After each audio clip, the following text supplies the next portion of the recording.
Vamos aguardar alguns minutinhos. Temos aqui questões técnicas para aceitar.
Prezados colegas, ilustres parlamentares, tivemos aqui uma breve pausa por questões técnicas.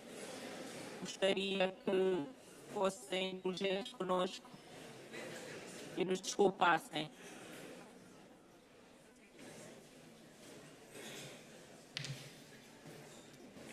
Antes da introdução, eu dava as boas-vindas à senhora Presidente da Assembleia Nacional, doutora Carolina Sanqueira. Ela também vai presidir a Assembleia desta 147ª sessão da IPU.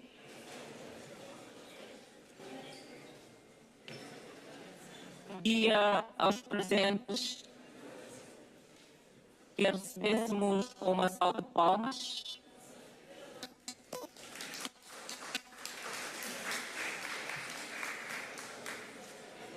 Vamos ter a tradução ainda não está perfeita. Não? Não.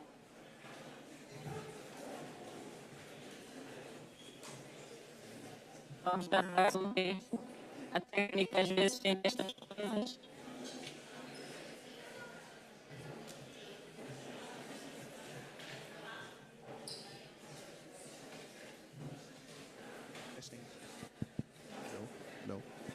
Hello. Hello. Hello.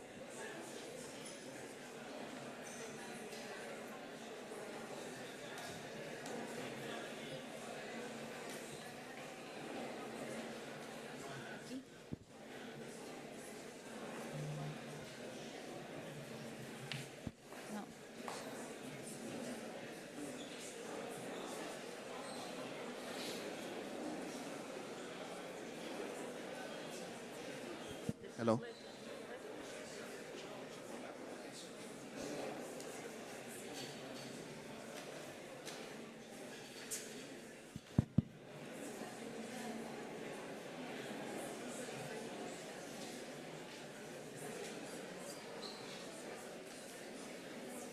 Estamos aqui a fazer experiências técnicas, a ver se os intérpretes estão...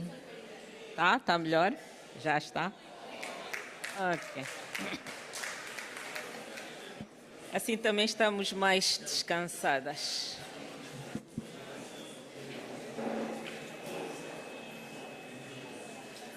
Ok.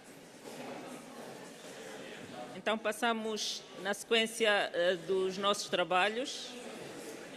Vamos ter o prazer de ouvir a Presidente da Assembleia Nacional de Angola, a doutora Carolina Cerqueira, ela que também é Presidente da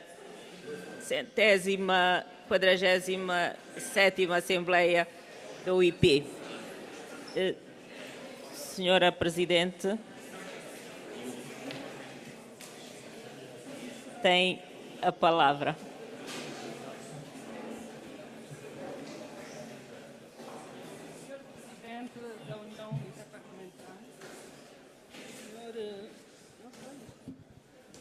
Senhor Presidente da UIP, Senhor Secretário-Geral, Senhora Presidente do Fórum das Mulheres Parlamentares, Senhora Flor Bela Malaquias, Presidente do Partido Humanista de Angola e indicada pela Assembleia Nacional para presidir este fórum. Senhores speakers, senhoras speakers, senhores deputados, senhoras deputadas, bem-vindos todos a Angola. É para nós uma grande satisfação receber-vos aqui na capital da República de Angola e permitir que durante estes dias vocês possam conviver com parlamentares angolanos e trocar experiências com parlamentares e senadores de todo o mundo.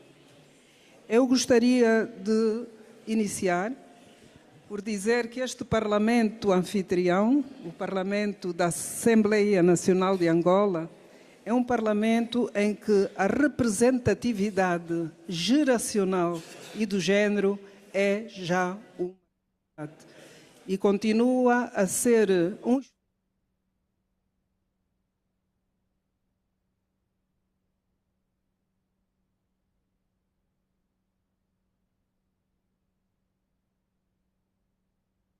O parlamento angolano conta com 38,8% de mulheres, num total de 220 deputados dos dois círculos, do Círculo Nacional e do Círculo Regional, que é constituído pelas 18 províncias de Angola.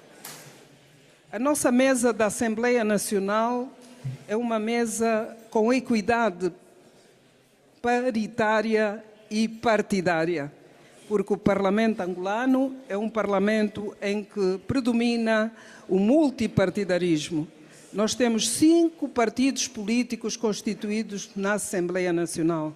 Temos o partido MPLA, o maioritário, temos o partido UNITA, temos o partido FENELA, temos o partido PRS, Partido de Renovação Social, e o Partido Humanista de Angola, cuja presidente, a deputada Flor Bela Malaquias, é a única mulher em Angola que preside um partido político e cujo motivo que nos levou a lhe propor para ela presidir este fórum é o facto dela ser presidente de um partido da oposição, a única mulher, e também de um partido minoritário, porque ela tem 2 deputados na Assembleia Nacional, um homem e uma mulher. Portanto, ela tem 50%, 50-50. É ela mais um deputado.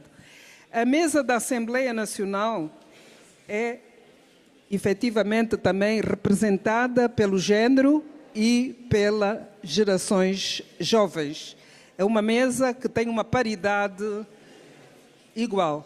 Homens e mulheres, 4 vice-presidentes e 4 secretários de mesa.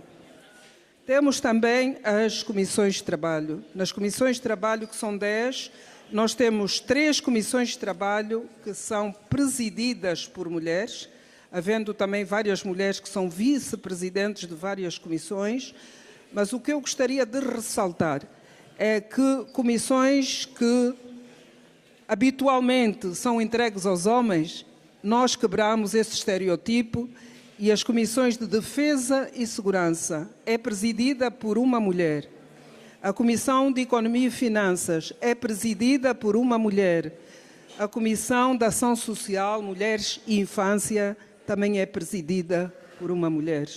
Por isso, nós temos 3 mulheres a presidir importantes comissões da Assembleia Nacional.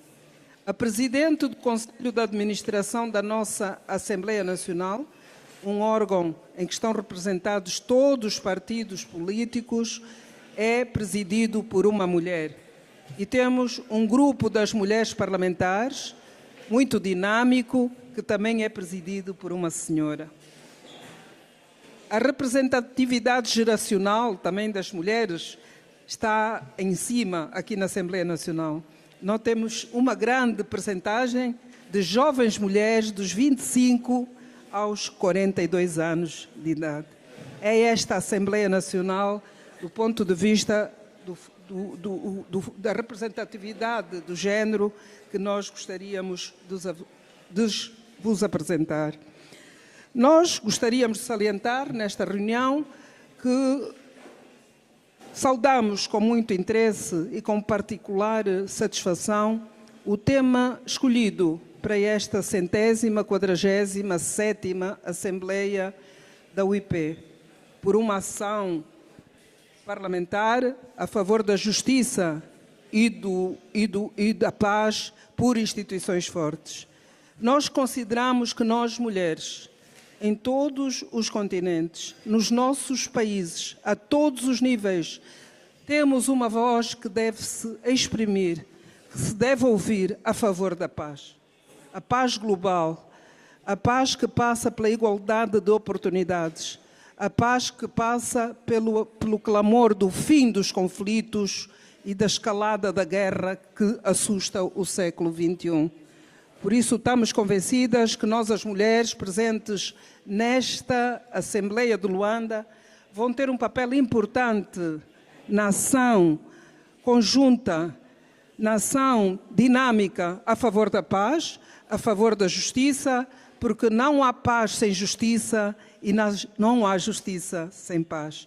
É um binómio que nós temos que defender, que nós temos que levar, porque geralmente nos conflitos armados as mulheres, a vulnerabilidade das mulheres expõe as mulheres a conflitos, aos efeitos mais nefastos e desumanos dos conflitos armados.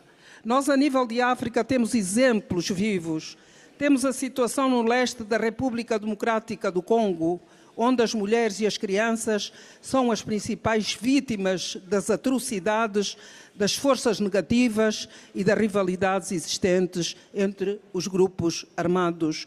Temos o norte de Moçambique, que continua numa situação de paz latente, em que o conflito continua a prejudicar a vida das meninas, das mulheres, das crianças e das populações indefesas.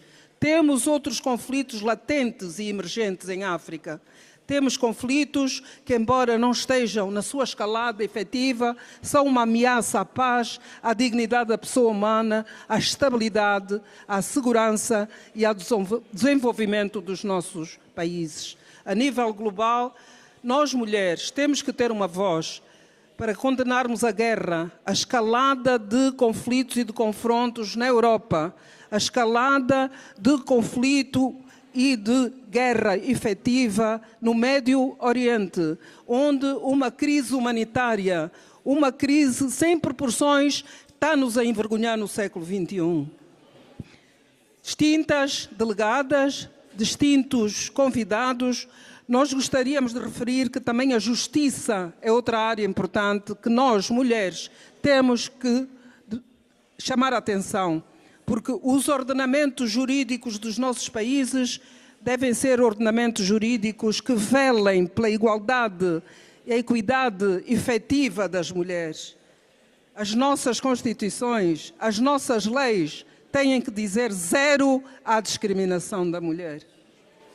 Nós temos que ser advogadas, temos que fazer uma grande advocacia para que os direitos das mulheres, a oportunidade e os direitos das meninas sejam garantidos nas leis ordinárias e na lei-mãe dos nossos países. Nós não temos vergonha, não devemos ter vergonha de falar, de acusar, de lutar pelos nossos direitos e pela nossa dignidade. Justiça social. justiça econômica, justiça na oportunidade de direito ao trabalho, trabalho igual para homens e mulheres, oportunidades iguais para homens e para mulheres. Nós, a nível da República de Angola, temos uma grande advocacia para defender estes princípios fundamentais da dignidade da mulher e dos direitos das mulheres, que também são direitos humanos. Nós temos uma lei contra a violência doméstica que foi feita há cerca de 30 anos e que hoje as parlamentares e os parlamentares concluíram que essa lei tem que ser revogada. Temos que agravar os crimes contra os direitos das mulheres e das crianças. As violações, a violência doméstica, as violações contra menores, questões que todos nós vamos discutir nestes dias que estamos aqui reunidos. E penso que nós, mulheres, temos que ter a unidade como bandeira. A unidade para nós sermos respeitadas. A unidade para respeitar a ética parlamentar, o decoro parlamentar, para que efetivamente nós possamos, entre todas, encontrar um denominador comum que privilegie, em termos de igualdade, em termos de oportunidade, as mulheres.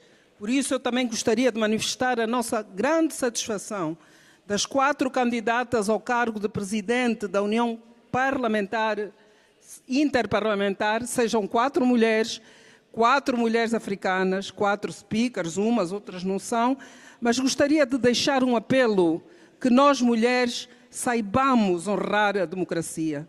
Saibamos escolher entre nós aquela que deve representar a União Interparlamentar nos próximos 3 anos.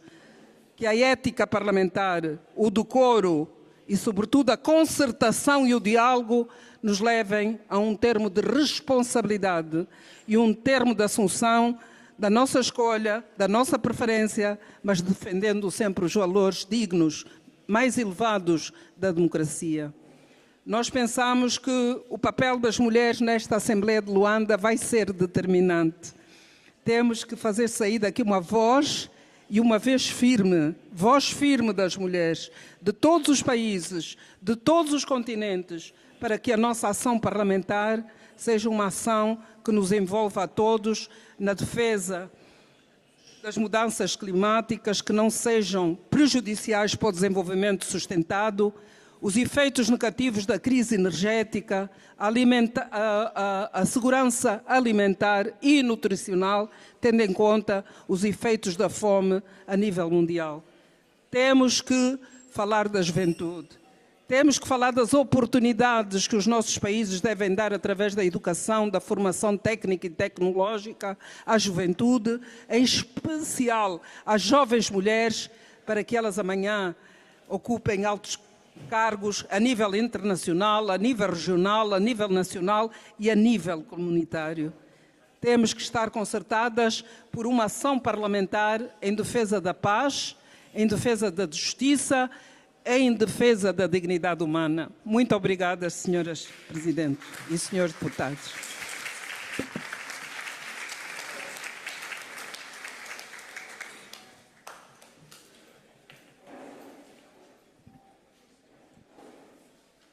Muito obrigada, senhora Presidente, por tão brilhante discurso, tão importantes palavras, que acredito que nós vamos acolher com grande engajamento. Acredito e acreditamos todos nós que tanto a Presidente da Assembleia Nacional como o Presidente do IP, o Sr. Secretário-Geral, podem ter uma agenda bastante sobrecarregada. Nesta ordem de ideias, poderão estar dispensados para irem cumprir as suas outras agendas. Agradecemos a vossa presença. Muito obrigada e continuação de bom trabalho para vocês. Obrigada.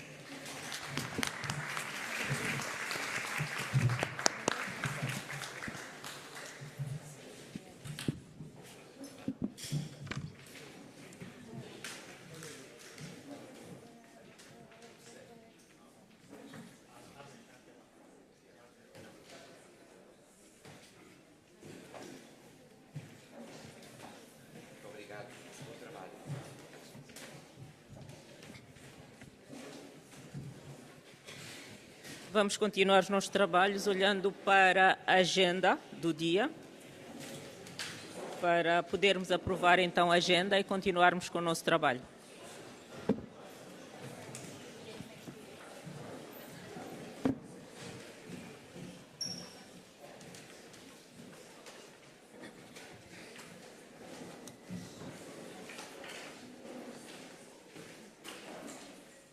Acredito que todos têm a agenda consigo.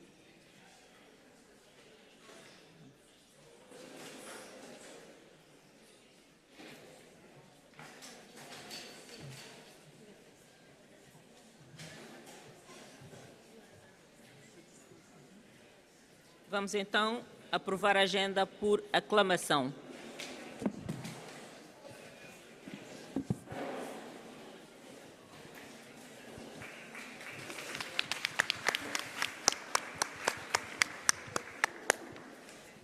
Muito obrigada. Nessa senda, olhando para a nossa agenda, vamos começar por examinar o ponto número 3 da nossa agenda, depois dela ter sido adotada. E este ponto vai nos ser desenvolvido pela senhora Cíntia Lopes, presidente do Bureau de Mulheres Parlamentares. Ela vai nos informar sobre o trabalho realizado pelo gabinete nas suas últimas sessões. Senhora Cíntia, tem a palavra. Obrigada.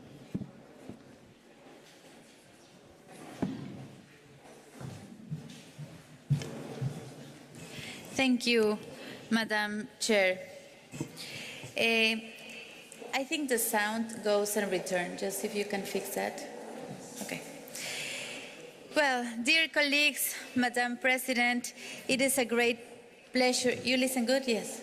Okay. It is a great pleasure to brief you on the work that the Bureau of Women Parliamentarians carried out large march in Manama, online this summer and early this morning here in Luanda.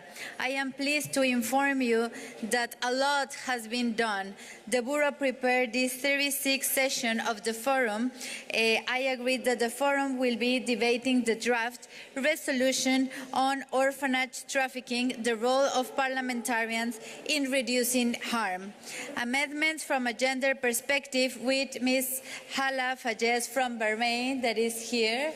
I want to recognize Fala for all your work and to be an extraordinary chairperson in Manama. Dear Hala. And also I want to recognize Ms. Veronique Rioton. Veronique is... Veronique Rioton from France, that is the rapporteur. I hope that you will be welcome these proposals. So I also want to recognize Dr. Ali, that is the president of the Gender Partnership Group. Thank you, Dr. Ali, for being here in the Forum of Women Parliamentarians. We are working together against violence and protect women here in IPU. So also the Bureau also reflected of the topic of the panel discussion to take place this afternoon on women in politics, to stay or not to stay. So we thought this was a very crucial theme, as we have witnesses too many successful women politicals quitting our positions because of violence, because of harassment, family issues, and so we want to talk about this intimidation and other issues that make women quit for high-level positions. So we will reflect on means to better support long and rewarding political careers for women. For the Bureau of Women Parliamentarians, this is a high priority, as we can do more for women in politics in our real life. So we also need a more fulfilling and secure environment for work and careers. So another important topic that we need to further advance on this equal care is a year ago in the 145th Assembly, we adopted the Kigali Declaration, in which male and female MPs have committed to set an example by sharing equal daily care work and making parliaments more caring institutions. So these groundbreaking committees can lead to radical change in gender social norms, and why parity debate on equal career responsibility that we invite you to participate will take place during the Assembly Wednesday, 25th October from 9 to 10:30 in the same room here, Sala Nobre. In a very practical way, this debate will help us to understand better what equal care and why it is important. So it will showcase good practices and policy making that you can take inspiration from.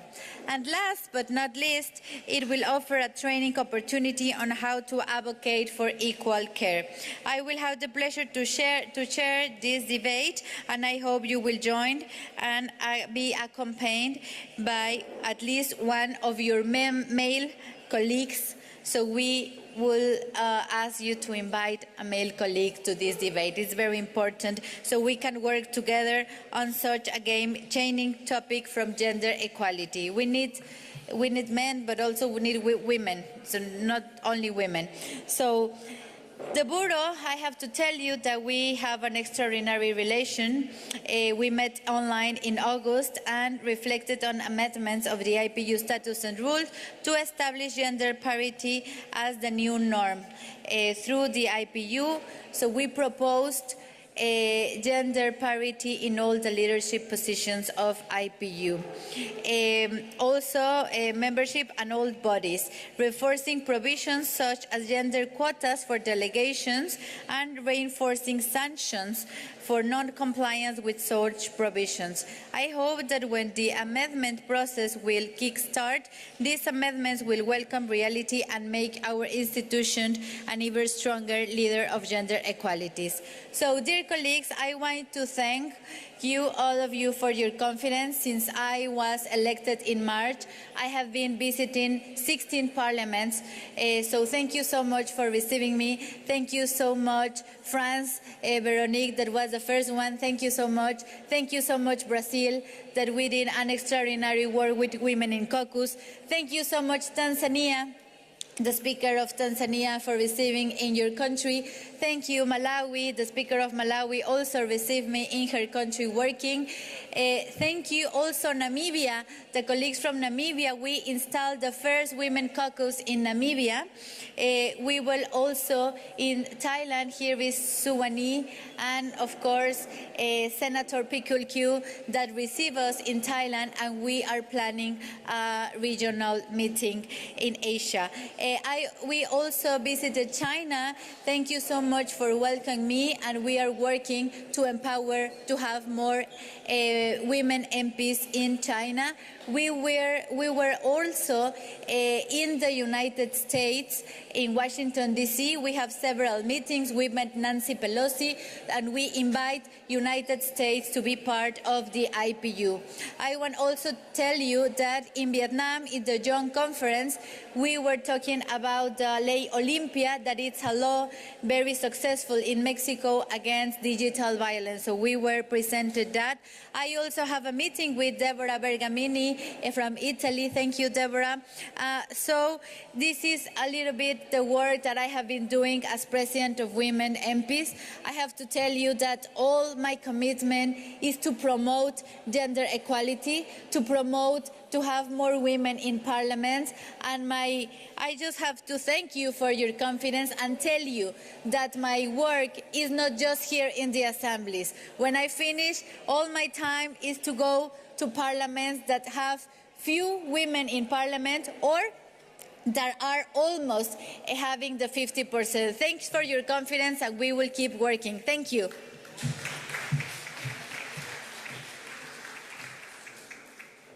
Muito obrigada.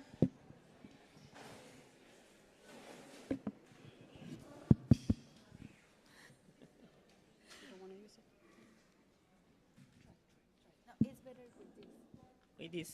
Okay. Muito obrigada, senhora Lopes. Agora vamos ter um relatório sobre o grupo de trabalho de parceria entre homens e mulheres para a igualdade de género. Então temos ali conosco já o senhor Ali Al-Naoimi, que é membro do Conselho Nacional Federal dos Emirados Árabes Unidos e presidente do grupo de parceria entre homens e mulheres. Tem a palavra, senhora Ali. Agradeço. Thank you, Madam Chairperson. Ladies and gentlemen, dear colleagues, I am here actually to brief you about what we have been doing at the Gender Partnership Group, which consists of third person, 2 females and 2 males from the executive committee. And by the way, you know, the chair of the forum here is a member, an active member actually in the gender partnership. You know, we always talk when we come to brief about the gender partnership in the assembly, we talk about numbers. And I'm happy to say that we have a good numbers, as Madam Speakers mentioned, that we have a good percentage of women participant in this assembly. But what I want to say is something that from my experience, through all these assemblies, from meetings with Parliament, from engaging with communities that face challenges related to equality, empowerment of women, I want to say this to you. You are the forum which has to play a role not only when it comes to the empowerment of parliamentarian for women, but I think you have a role to play more than that in the development of all communities. I heard a lot that, you know, sometimes we talk about the voice of women should be heard. And I disagree with this, because I think we have to work on the next level. You shouldn't just accept that your voice is be heard. You should engage to have a role, a leading role. This is what should be your mandate. You know, when you accept that, well, you heard what I want. Your voice was heard. They said, okay, thank you, we heard you, but we might do something else. I think the real challenge that we are facing is this, that what kind of leadership role women have in our parliament, in the IPU, in the committees that we work on, and also in local communities. Sometimes numbers are misleading. They show you that there is a role. But when you go deep into details, you will see that these numbers are not reflected in the role that women should play in their parliament and in the decision making of their community. And this is where I believe this forum has a role to play in investing in empowerment of women, and not only when it comes to numbers, but actually to provide them with the tools, create initiative for them to play a leadership role at all levels, wherever they are, at the IPU, at the General Assembly, the committees of the IPU, their parliament, international engagement, their communities' activity. What we need actually is to see a leadership role for women, not only just an attendance. They come and attend meetings and they talk and leave. You have to have a role in the decision making, not only of things related to women, but in everything. This is the real equality that we should fight for and work for. One of the things that I think the IPU should have long time ago is the anti-harassment policy. And I'd like to thank the Gender Partnership Committee for their hard work, and the team of the Secretary General, actually, to develop this policy. And this policy, it's a policy, but we need your engagement in activating this policy in all our meetings. We want all participants to feel that they are safe, that they are protected, that they are respected in all our meetings and our events. And this is where we have to create a new culture. We need an awareness of this, a new anti-harassment policy, an awareness where we will be able to achieve our goal in making this policy based on prevention. We don't want any incidents. We want an awareness where everyone will understand that there is a red line. If they pass that red line, there is a policy that will be activated, and there will be something that will be taken not only at the IPU, but we will go after them even in their parliament. So it's very important that you activate this policy. It's not only the President or the Secretary General or the IPU administrative team. It's you should engage in this and be part of it. I hope that we'll get your support during the General Assembly for the approval of, and the endorsement of this policy, and we want you to engage in promoting this policy not only at the IPU but also in your regional engagement as parliamentarian, in your local parliament, and also in your local communities. Thank you very much. Muito obrigada. Muito obrigada, Sr. Ali, por esta informação, o seu relatório. Vamos felicitar também efusivamente o grupo de parceria entre homens e mulheres. Continuando com os nossos trabalhos, nós vamos agora prestar atenção para as atividades recentes sobre a igualdade de género realizadas na UIP. Convido novamente a Presidente do Bureau de Mulheres Parlamentares, Sra. Cíntia, para informar-nos sobre a mesa redonda que presidiu em nome do Gabinete de Mulheres Parlamentares e foi organizada em junho passado, em Genebra, conjuntamente com o Alto Comissariado para os Direitos Humanos, no âmbito da Iniciativa dos Direitos Humanos. Tem a palavra a Sra. Cíntia. Thank you, Madam Chair. I will just quickly present you this handbook that is in 4 languages, is in that table over there. I feel very happy that we did it, so please, if you can have time to get one, it's what we have done. So I'm very pleased to report you the Forum of Women Parliamentarians Roundtable.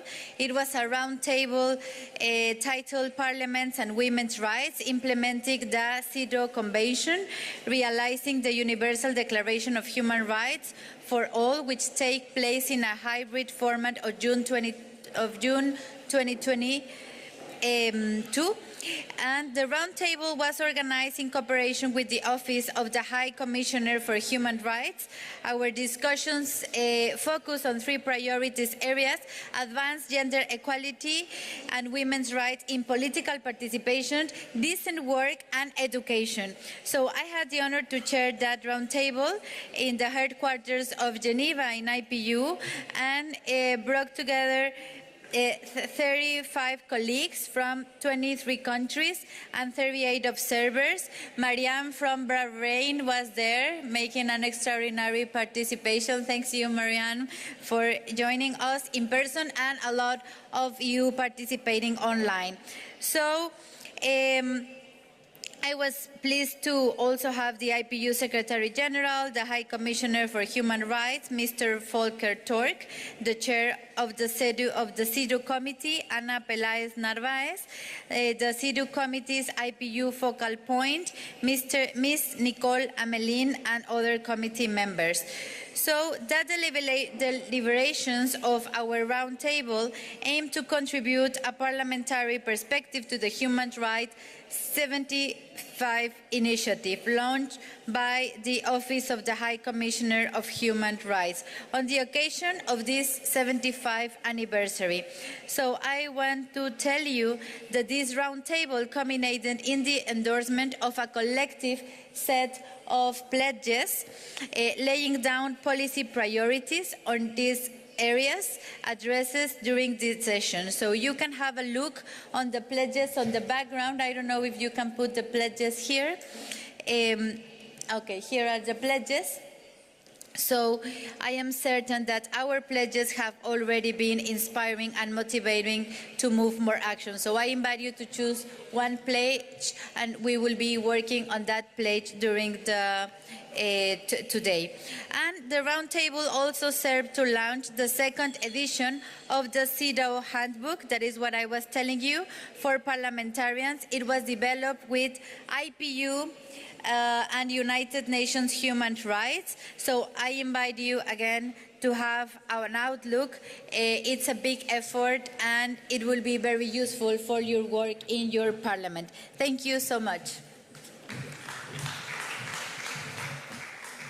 Muito obrigada, Senhora Presidente.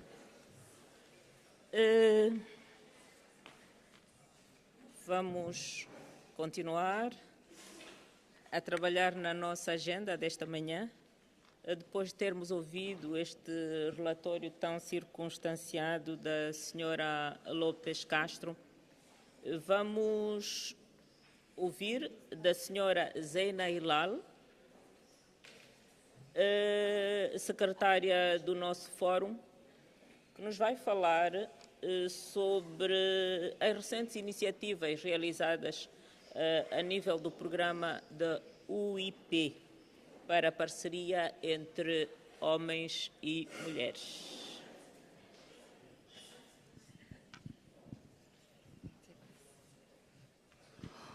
Muito obrigada, Senhora Presidenta. Thank you very much, Madam President. Dear members of the forum, it's a great pleasure to see you all here today. Thank you so much for being here and for your attention. I want to share with you information about two upcoming important activities. You know, the work of the IPU is recognized in the field of sexism, harassment and violence against women in Parliament. Our research and studies are very well known among all of you. I'm very pleased to announce two upcoming activities on the same topic of fighting violence against women in Parliament. One of these two activities is a webinar for African parliaments taking place on 22 November. You have all this information in your set of documents. So 22 November, to mark the International Day for the Elimination of Violence Against Women and the 16 Days of Activism. The IPU is organizing a webinar for African parliaments to take stock of what parliaments have done since the publication by the IPU of the study on sexism, harassment and violence against women in parliaments in Africa. This is the second regional study of the IPU on the topic. A first one was issued in 2018 on Europe. And so the idea is to take stock of what has changed in Parliament, and we hope that a lot has changed. Please join this webinar on 22 November online. You have all the information in the set of documents. A second important initiative on this same matter is the launch of a new IPU regional study on sexism, harassment and violence against women in parliaments, this time in Asia Pacific. And we're very pleased to be able to conduct this study, and we count on all of you to participate so that we can provide to the world evidence-based information on the prevalence of violence against women in parliaments in Asia Pacific, but also on the specific forms that may exist. Like we did for Africa, like we did for Europe, now is the time for Asia Pacific to be investigated and studied in this very important topic. So we count on your support. Again, all information is in the set of documents, and Madam President, I will take another 2 minutes to present the handbook for parliamentarians on CEDAW. Thank you very much. Can we have the slides, please, colleagues? Thank you. Thank you. So, Madam President announced the handbook, and we thank her very much for having launched it. And it's not over, because she's also presenting it very soon in the Assembly in a special segment for that. I'm here to introduce inside the pages what you will find. Next slide, please. This handbook has been built up about CEDAW and its committee. You know that the CEDAW Convention is the international bill of women's rights. It's your ally when you want to defend and promote gender equality. It was adopted. Can I have the second slide, please? It was adopted in 1979 and is one of the most ratified conventions. It was ratified by 189 countries, and yet we're not gender equal, but on the way. The CEDAW committee is made of independent experts that meet 3 times a year, and specifically to monitor compliance with the convention. So they are monitoring what you are doing in your parliaments to implement this convention. Parliaments are essential to implement the CEDAW because the convention requires equality in the law, abolishing discriminatory legislation. Can I have the next slide, please? It calls to establish specific mechanisms and targeted policies, allocate budgets, build support for gender equality, lift reservations, etc.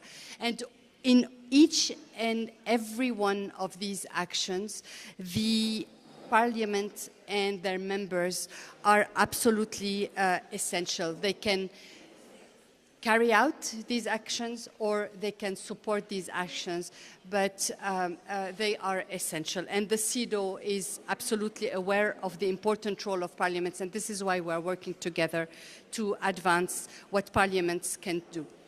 Turning to the handbook itself, can I have the next slide, please? It's not the first one, it's the second handbook on this issue of CEDAW. The first one was issued in 2003, so this is 20 years after, a new version to see what has happened since 2003. It was produced in partnership with the Office of the Human Rights Commissioner, the Office of the High Commissioner for Human Rights. Can I have the next slide, please? And the next one? Thank you very much. Next one. Thank you. I wanted to tell you a word about the thematic areas that you can find in this handbook, because I think there are some cross-cutting issues that would be very helpful for you. For example, intersectionalities is one chapter of this handbook, and you can look in that and find the definition, find the framework to advance, to take into account intersectionalities in your work. It also, most importantly, gives examples of good practices from your own parliaments. We took time to consult all of you to find out what has been happening, what have you learned, and to make this available for others to follow suit. Another thematic area that I wanted to draw your attention on is women in difficult circumstances. And there is a chapter on this regard also that looks in conflict, climate change, and health crisis like the one that we had. Next slide, please. And so a last word to say that the IPU will continue to promote the CEDAW Convention by working very closely with the CEDAW Committee. We have a very good partnership, including working together on a general recommendation to be issued next year on parity. So you will be happy to know that the CEDAW is going to have this very strong text to help us all advance parity, and we're working on this together. I would like to end by a word of congratulations to my colleague Mariana Duarte Mutzenberg, who has worked very hard on this handbook. A big thank you, Mariana, and congratulations. And we hope it will be a useful tool for each and every one of you. Please let us know how you find the handbook. Thank you very much, Madam President. Thank you. Muito obrigada, Zeina, por esta informação muito importante, muito valiosa. Trabalho extremamente bem realizado e profundo. Estamos também reconfortadas pelo facto de termos outras ferramentas para apoiar a igualdade de género mediante trabalho do Parlamento.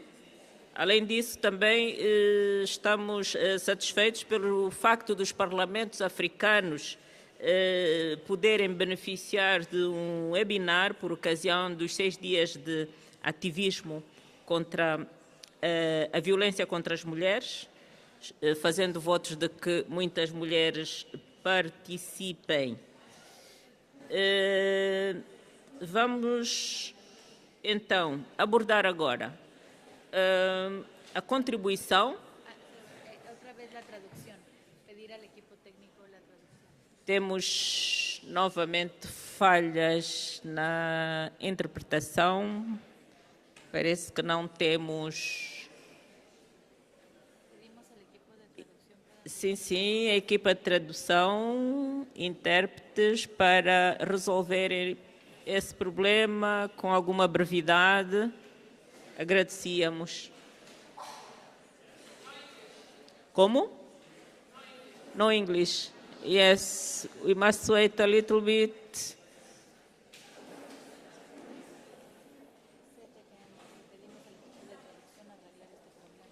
Sim, e solicitamos à equipa de tradução que nos resolvam esta questão definitivamente para evitar várias interrupções, porque os nossos trabalhos estão seccionados no tempo e isso vai fazer com que nós não consigamos cumprir no tempo previsto os nossos trabalhos.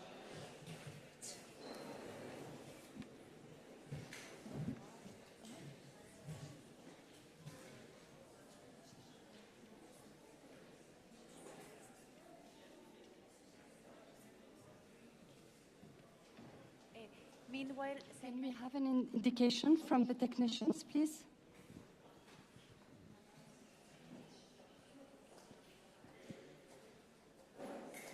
If not, we can begin with English with her. It's okay? Já estamos? Podemos? Já tem a tradução?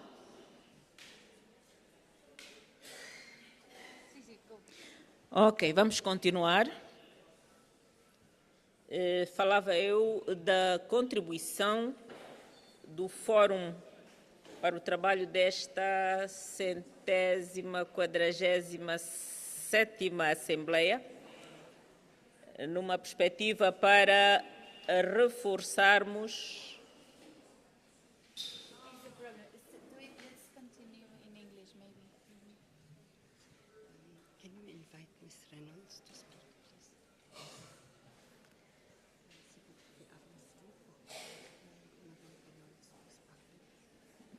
Reynolds. Ok. Muito bem. Nesta conformidade, está reposto? Não. Vamos convidar a senhora Reynolds para tomar a palavra.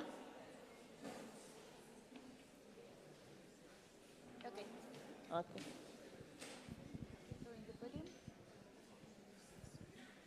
No, it's better this one because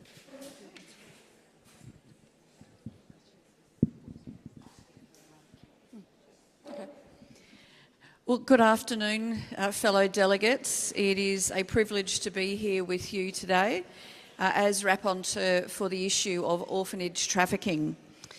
First of all, can I congratulate and thank the President of the Bureau for her leadership of the Bureau and the Forum, and also thank you to the Chairperson very much for your hospitality here today. Colleagues, I've got the privilege of bringing forward a resolution on orphanage trafficking, which is going through the Standing Committee of Democracy and Human Rights, and I'm very privileged to be able to present it here to you today.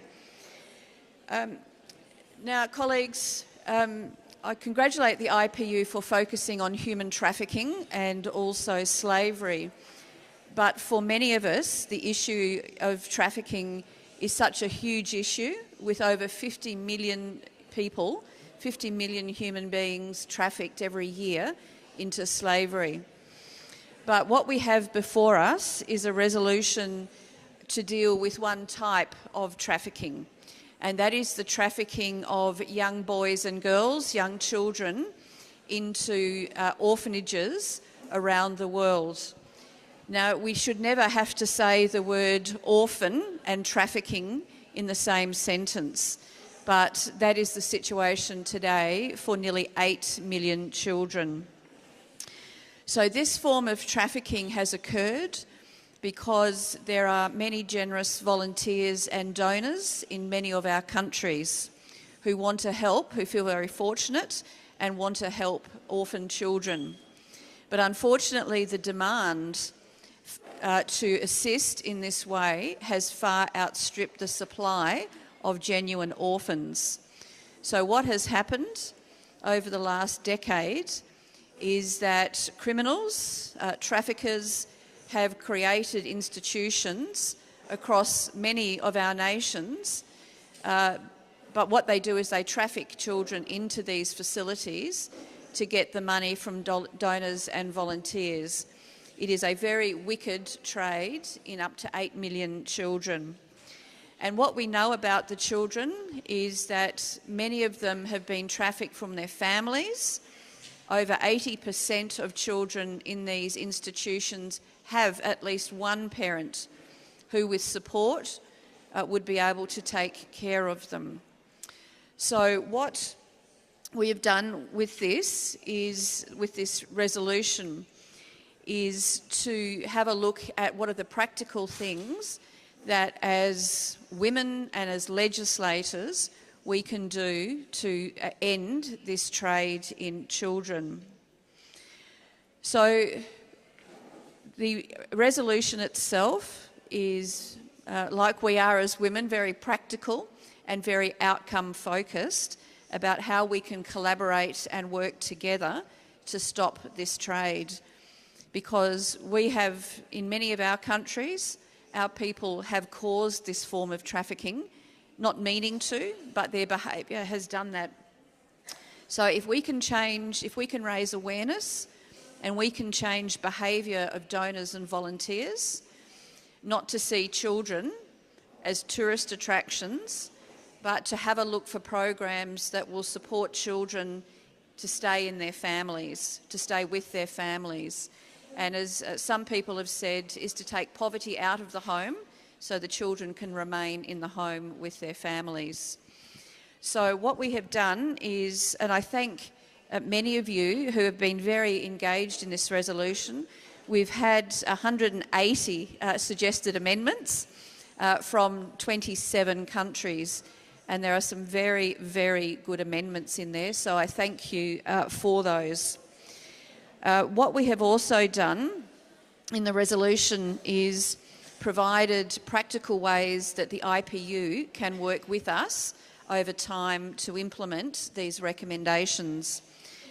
So the things that we can do together is to educate our population, to legislate, to make this trafficking of children a crime, both in countries that send money and those that have their children exploited. Also about how we can advocate for change, and also to work with countries on child protection. So in conclusion, can I just again thank the IPU for their leadership in this issue, and thank all of you, because this is a very practical, a very specific form of trafficking that by working together for the next few years we can stop. And where we can, we'll reunite children with their families where they can still be found. So thank you very much, and thank you for your leadership on this, Cynthia.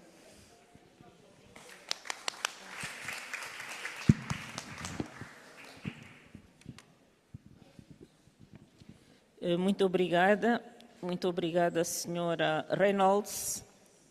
Também é membro do Bureau de Mulheres Parlamentares, por ter gentilmente aceito o nosso pedido para apresentar-nos o seu relatório. Vamos agora convidar a senhora Sophie Kilat, que é vice-presidente do Comitê de Direito das Crianças das Nações Unidas, que nos vai falar também sobre esta questão, incluindo como é que esta questão do tráfico afeta as meninas e o que é que os parlamentos podem fazer para combater esse tipo de tráfico em conformidade com a Convenção sobre os Direitos das Crianças. Tem a palavra a senhora Sophie. Muito obrigada. Thank you, Madam Chair. Good afternoon, distinguished parliamentarians, representatives of IPU, ladies and gentlemen. It's an honor for me to talk here about a very important issue, which is a problem of, unfortunately, millions of children. As a Vice Chair of the Committee on the Rights of the Child of the United Nations, and as a former parliamentarian, the Chairperson of Human Rights Committee of Georgia, I would like to present the perspective of child rights regarding the orphanage trafficking, and also the role and steps what Parliament can undertake in this regard.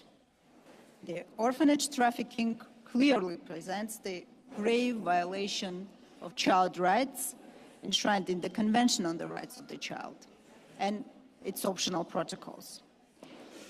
It is indeed a very complex nature, and its negative effects go far beyond the violation of one group of rights of child, but covers almost all aspects of the Convention on the Rights of the Child. The preamble of the Convention clearly defines that the family is the natural environment for growth and well-being of children. Orphanage trafficking deprives children from natural family environment.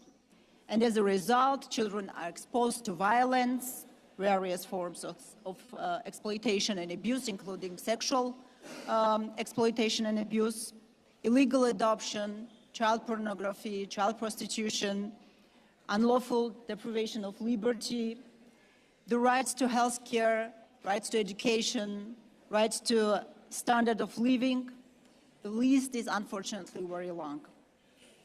The results of those violations are devastating for both, for boys and girls, but especially girls are vulnerable to this situation, which is based on the deep-rooted discrimination and gender-based negative attitude in different societies of the world. To protect children from the orphanage trafficking is really definitely the state obligation. 196 countries have signed the Convention on the Rights of the Child, and all three branches of state power, including parliaments, are obliged to protect children. And I think to talk about the obligation of Parliament to protect the rights of the child, it expressed better the spirit of the Convention rather than to talk about the role of Parliament, which is weaker in nature. The joint statement of Inter-Parliamentary Union and Committee on the Rights of the Child, which was adopted 2022, shows crucial importance of parliaments in protection and promotion of child rights. Parliament should take lead through adoption of legislation, but also oversight mechanisms to effective criminalization and prosecution of perpetrators, but also to ensure strengthening families, strengthening women and girls, to ensure education, addressing poverty, healthcare, early and forced marriages, as well as the institutionalization, rehabilitation services for child victims of orphanage trafficking. Media and social network platforms will support raising awareness on orphanage trafficking. To sum up, the children victims of orphanage trafficking need support of Parliament. They need parliamentarians who are committed, who are very much looking forward to protect these children from these terrible crimes, which is called orphanage trafficking. Thank you very much for your attention.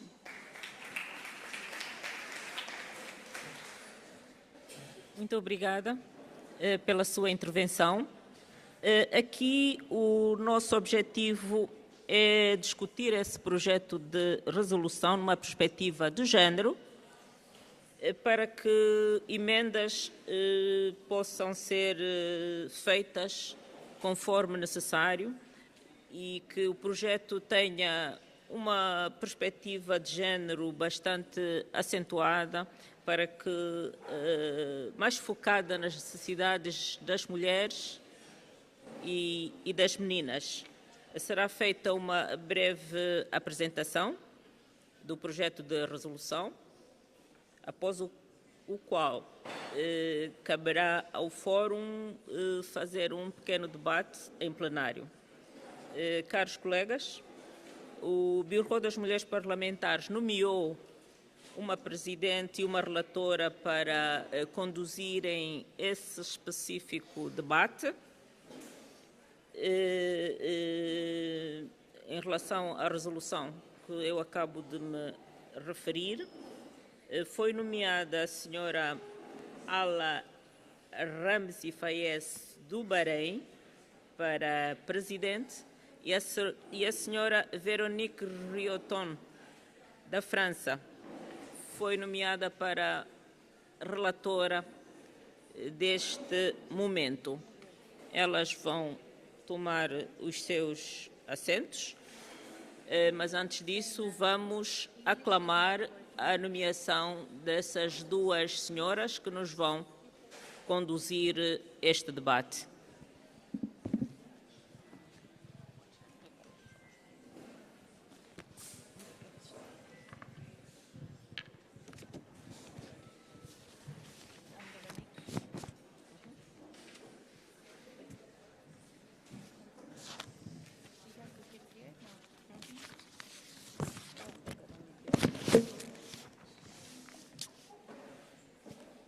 Vamos aclamar as nossas eleitas para conduzirem este debate.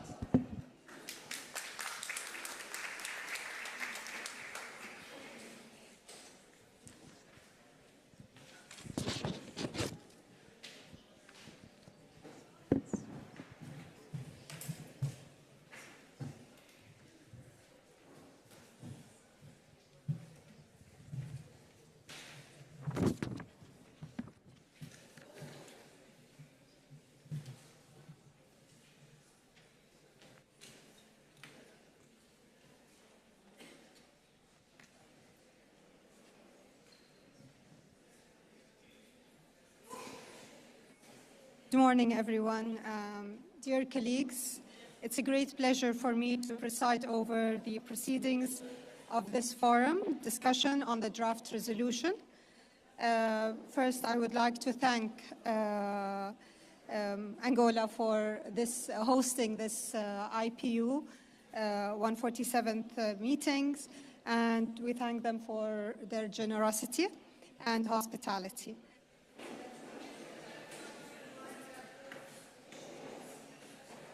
Not yet filled out the form to be put on the speakers list should do that, please, now. Yeah. You will also find some relevant documents at the documentation desk in the room for your use during our proceedings. I invite those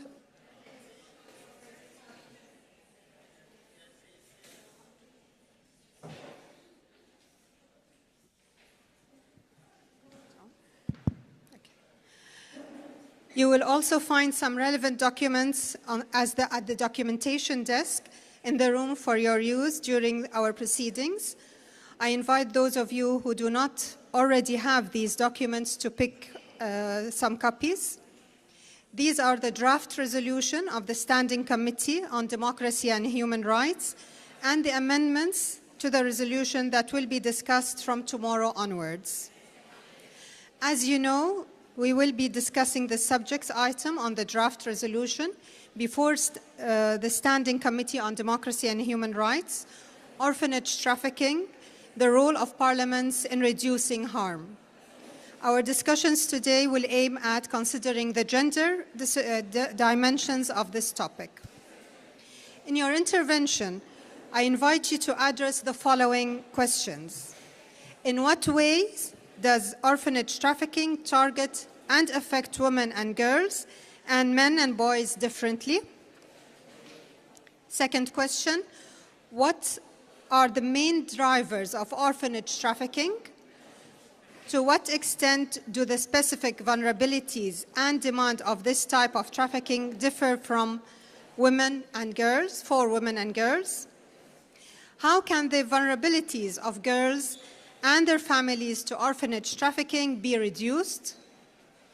How can laws and policies better address orphanage trafficking, including by incorporating in transitional dimension?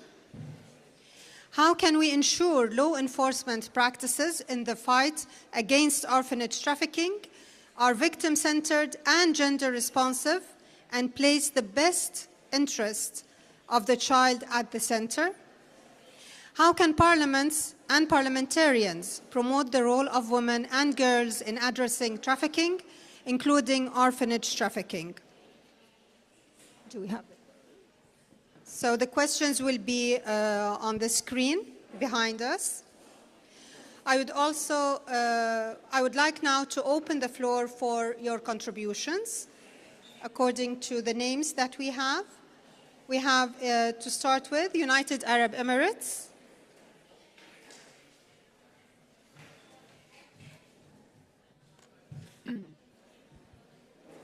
السيدات والسادة، جميعنا ندرك أن هذه القضية عند أحد التحديات الأخلاقية التي يتوجب التكاتف والتعاون من أجل التصدي لها، ونود التأكيد على التالي.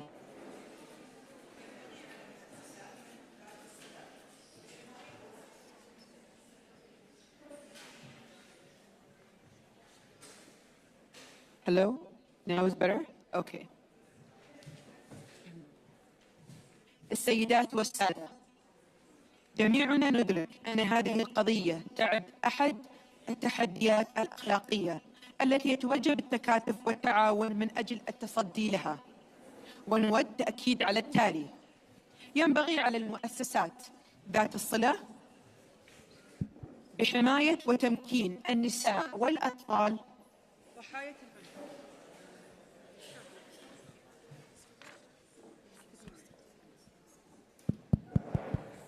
Better? All right. So should I repeat? Perfect. All right.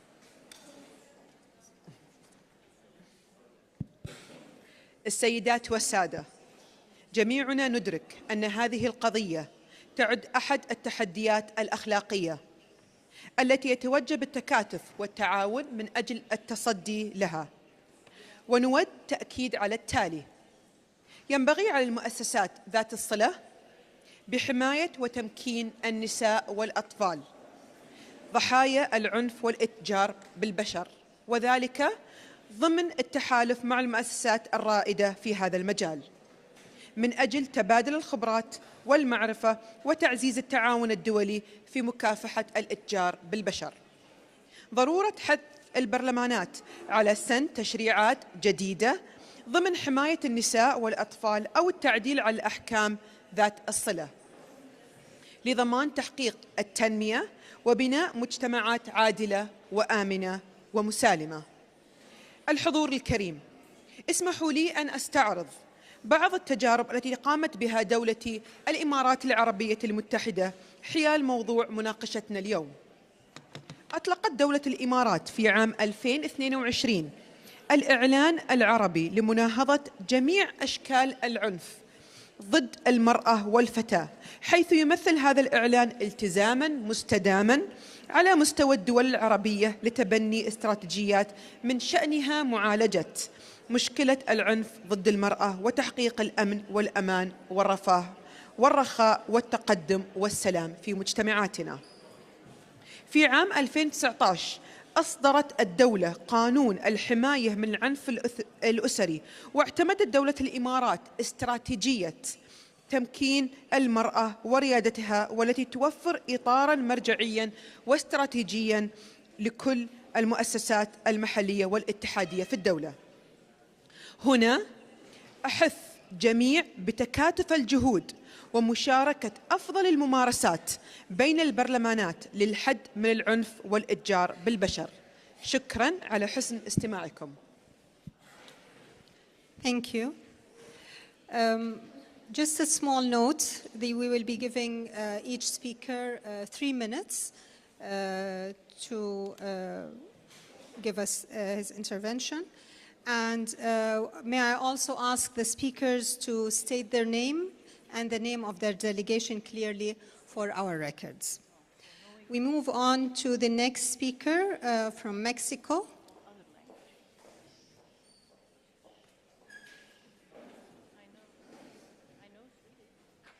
Mexico.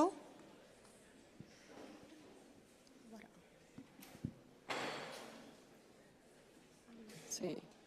Hola, ¿qué tal? Un gusto saludarlas a todas. A todas. Sí. Mexico? Yes. Yeah. Leticia Cepeda Martínez, de México. Para atacar este problema, lo que es la trata de las niñas.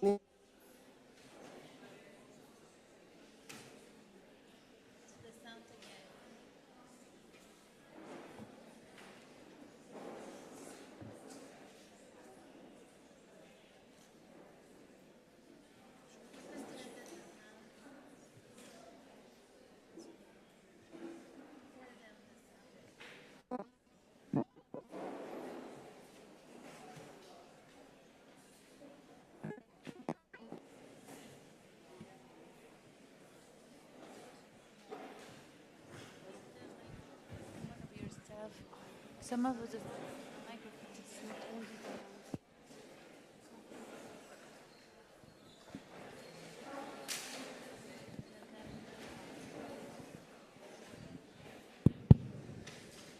Please, we ask the sound if you can fix these problems, please. And also we ask the translation in English if you can activate again. We have been having so much problems with the sound.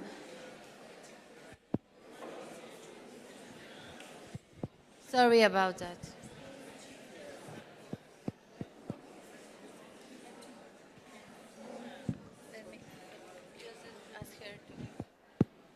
Okay. Sí. A ver, creo que ya.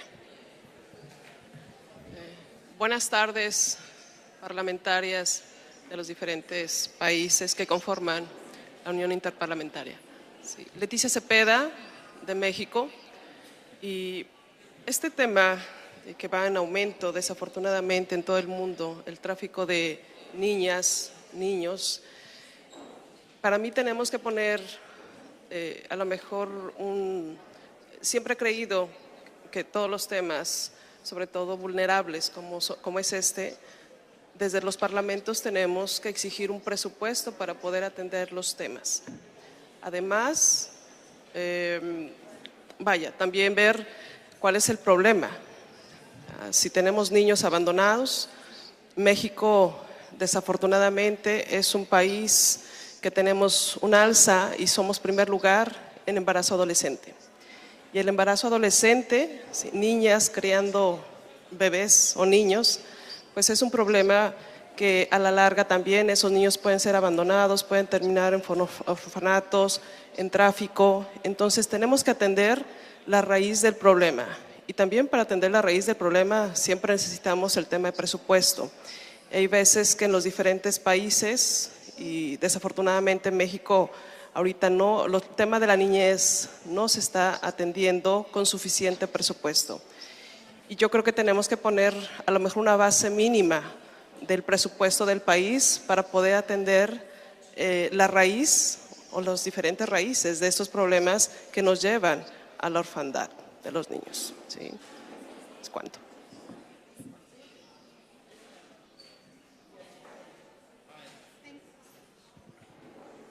Thank you. We move on to Saudi Arabia.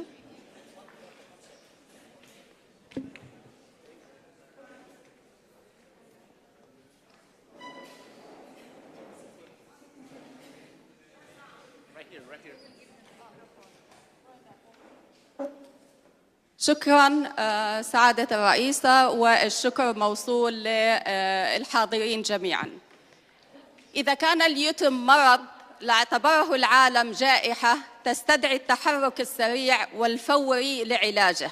لقد تجاوز عدد الأيتام حول العالم 140 طفل، فيما يفقد قرابة 10,000 طفل ذويهم يومياً، والأعداد في تزايد كبير بسبب ما يشهده العالم من مشاكل الحروب والكوارث الطبيعية والفقر وغيرها. معظم هؤلاء الأطفال معرضون للاتجار بالبشر بسبب الأرباح الكبيرة التي تجنيها هذه التجارة للأسف الشديد، ولكن الأيتام يواجهون تأثيراً وتجارب مختلفة تبعاً للجندر. فمثلاً قد تكون الفتيات عرضة بشكل أكبر للاستغلال الجنسي والزواج القسري وخدمة البنازل، بينما يتعرض الفتيان للاستغلال في العمل القسري أو تجنيدهم في الجماعات المسلحة أو أشكال أخرى من الاستغلال.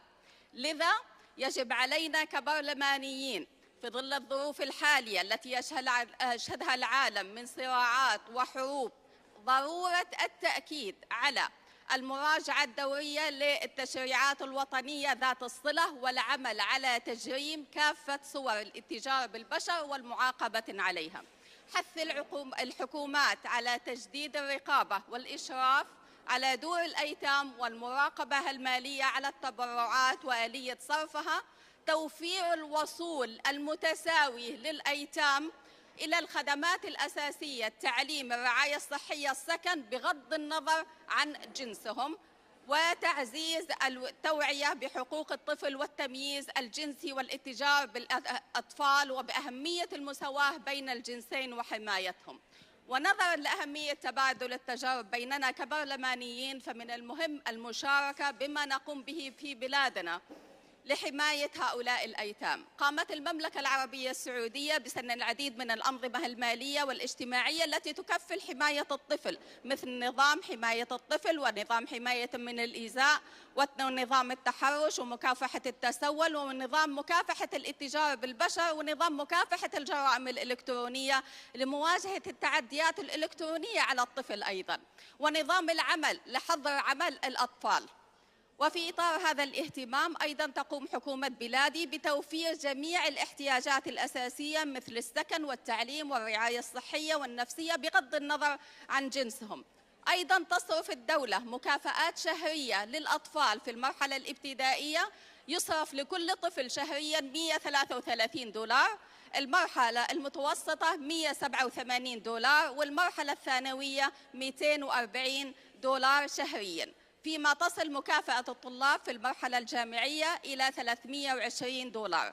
تقوم أيضاً وزارة التعليم باستثناء العديد منهم للانضمام لبرنامج الابتعاث الخارجي لدراسة الماجستير والدكتوراه. هذه كانت نبذة بسيطة جداً عن الجهود داخل المملكة في رعاية الأيتام. شكراً جزيلاً للاستماع. Thank you for your comments. Next, we have South Africa.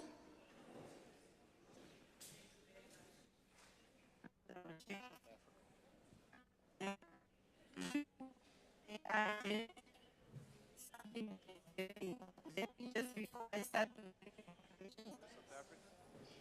I don't know.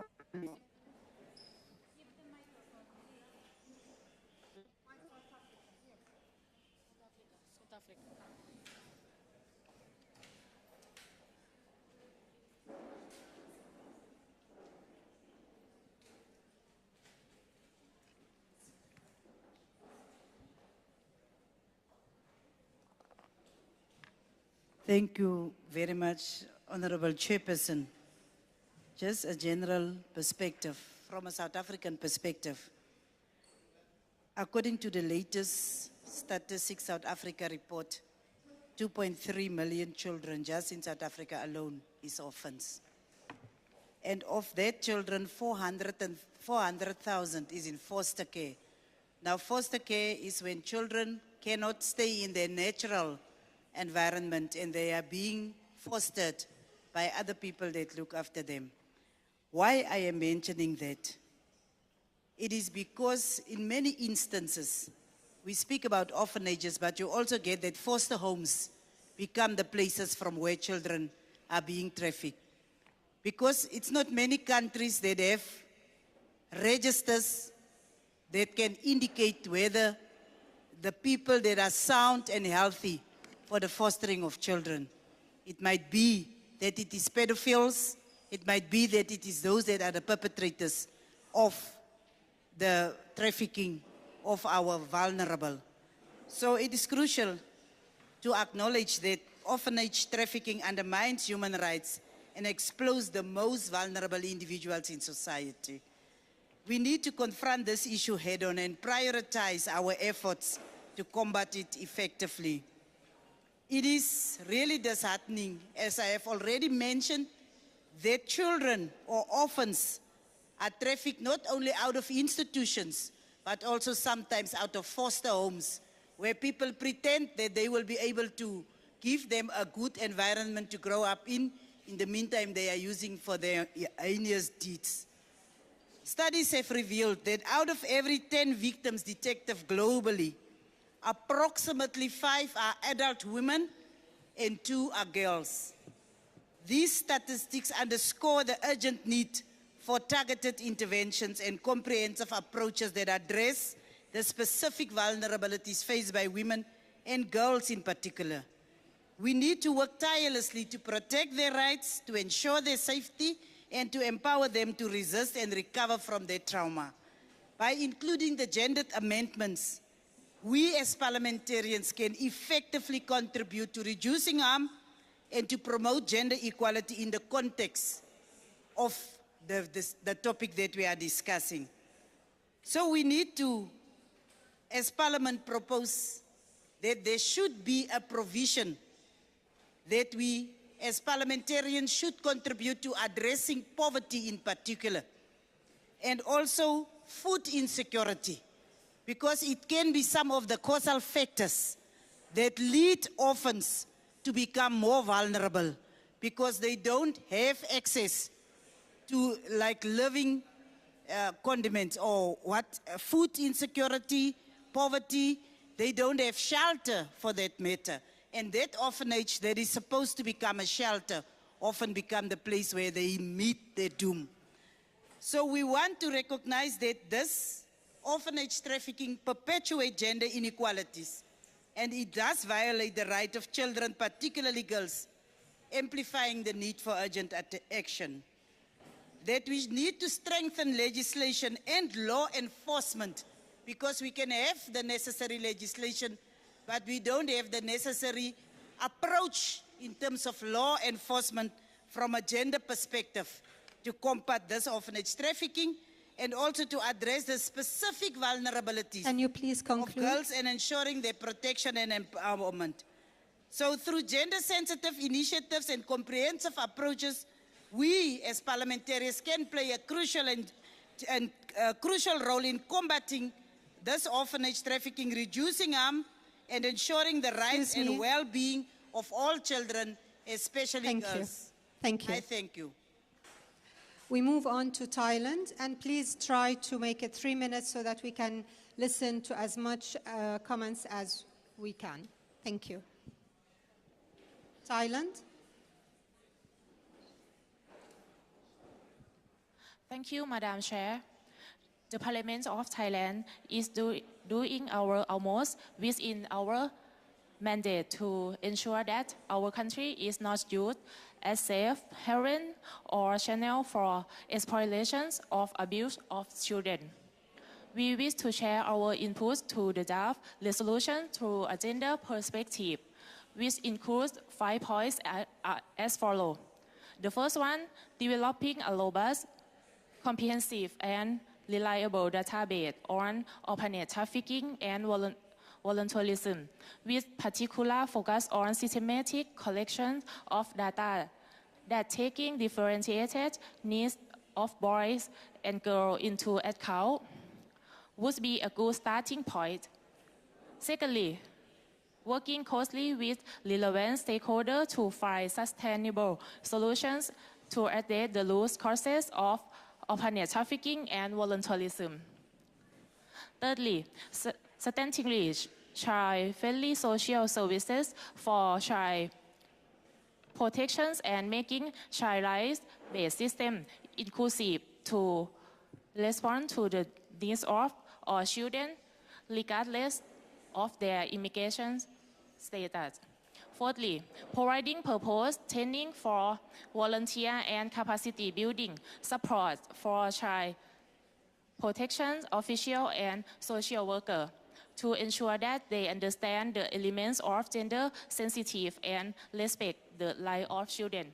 And the last one, promoting inclusive family-oriented policy, especially those designed to strengthen parents and caregiver ability to care for children and support social policy that work toward institutions or alternative care. Thank you, Madam Chair. Thank you. Then we have Burkina Faso.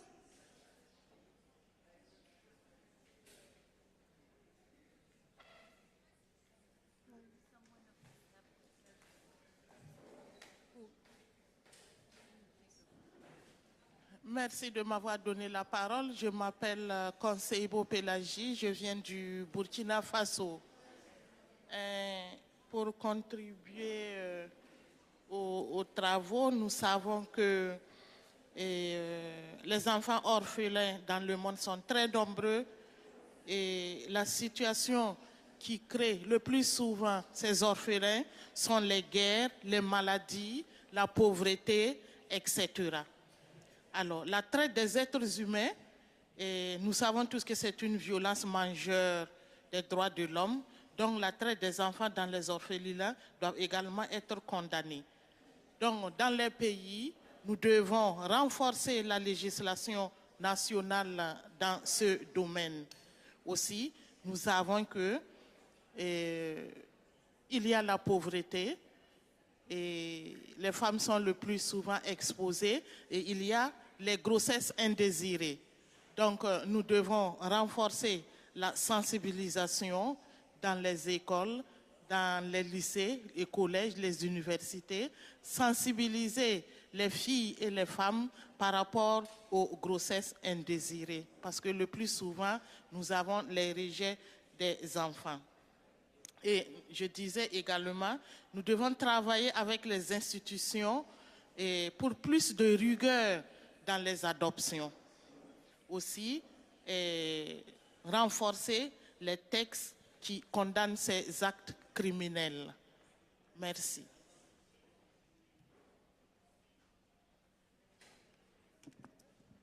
Thank you. Next, we have Belarus.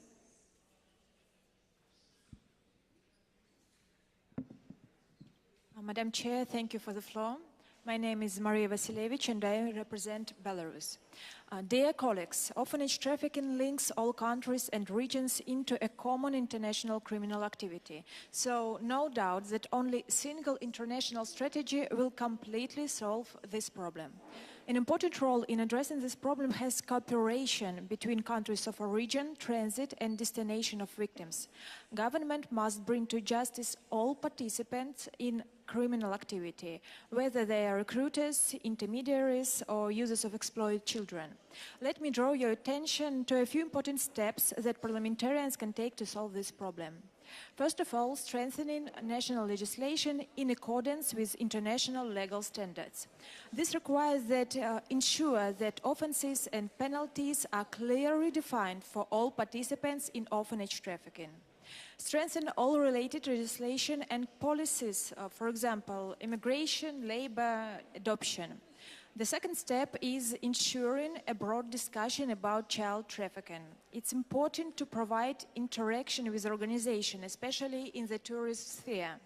Raise awareness of the issue of child trafficking through briefings and special meetings on a regular basis. Promote accurate data collection and distribution verified information through the media. And I also want to say that we should remember about assistance to victims of trafficking. Children should be provided with medical care, counseling, safe accommodation and protection, necessary legal assistance and temporary humanitarian visas. Dear ladies, the main key in the systematic solution to the problem of orphanage trafficking should be coordinated actions of all countries. Parliamentarians have unique opportunities to create policy and legislative conditions for the successful development and implementation of anti-trafficking initiatives and to promote awareness of the problem among their governments. Belarusian parliamentarians are ready to support any initiatives that contribute to the safety and peaceful childhood all over the world. Thank you so much. Thank you. Next, I call on Chile, followed by Finland. Chile? Where?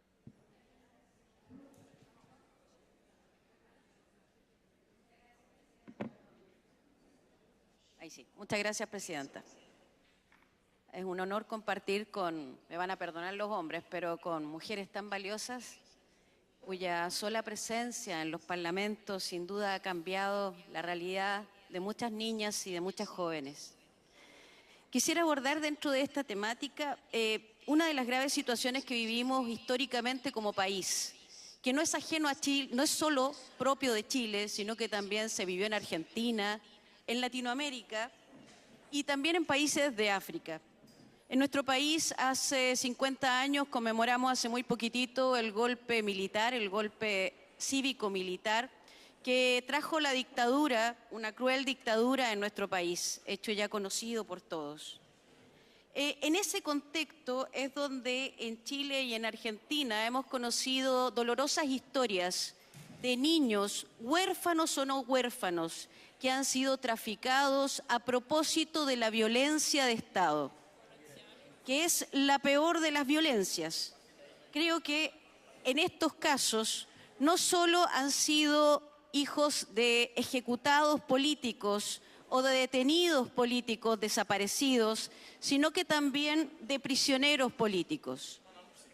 Creo que a nivel internacional y nacional tenemos que prevenir situaciones como esta contemplando las más altas sanciones internacional y nacionalmente para que hechos como este puedan ser castigados adecuadamente.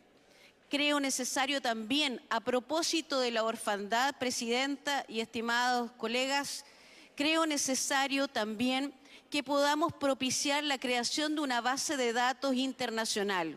Hoy en día existe esa tecnología y la ciencia que permita reubicar a familias que han perdido no solo su historia, sus tradiciones, sino muchas veces el arraigo propio de sus países. Creo que paliar los efectos de la orfandad y del tráfico de niños también es una tarea legislativa y debemos abordarla con esta misma seriedad. Los efectos que puede traer la orfandad y el tráfico de niños y niñas sin duda siguen hasta el día de hoy con muchos de ellos que no han podido conocer o recuperar a sus familias. Eso, muchas gracias, Presidenta. Thank you. I call on Finland, followed by Turkey.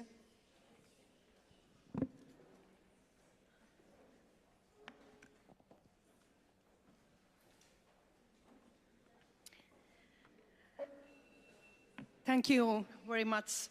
This is an important topic, and Finland supports the promotion of this hidden issue. All you women, think if your own or a relative's child was taken to an orphanage and outright abused. Thanks for the very good report. The only thing I would like to raise is children with developmental disabilities. They are even more vulnerable than others.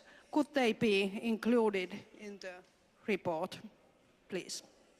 Thank you. Thank you. I call on Turkey now, followed by Indonesia.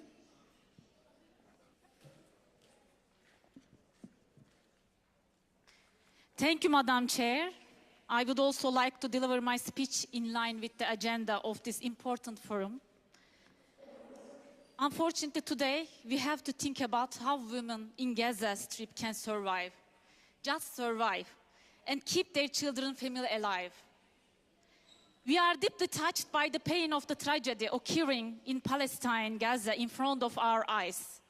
This armed conflict imposes inexpressible sufferings already isolated in an open prison in Gaza Strip. According to UN Women, since 7th of October, 6,625 women and children have been injured. 493,000 women and girls have been displaced from their homes. 900 women lost their husbands. 3,103 children lost their fathers. We are estimating that the numbers are higher than these data. I would like to share with you another information. 5,000 women in Gaza are pregnant, yes. 50,000 women and 10% of them are expected to deliver birth in 30 days. 5,000 newborns at least, which we don't know how many months they will live. Dear colleagues, we cannot turn a blind eye to what is happening in Palestine. An immediate ceasefire along with unhindered humanitarian assistance flow into Gaza and starting a peace process based on two-state vision, Israel and Palestine living side by side in secure and pre-67 borders with its East Jerusalem as the capital of the state of Palestine is necessary for a just and lasting solution. Dear colleagues, it is our responsibility for our peoples we represent to give an end to this tragedy. Thank you very much. Thank you. I call on Indonesia now, followed by Benin. Please.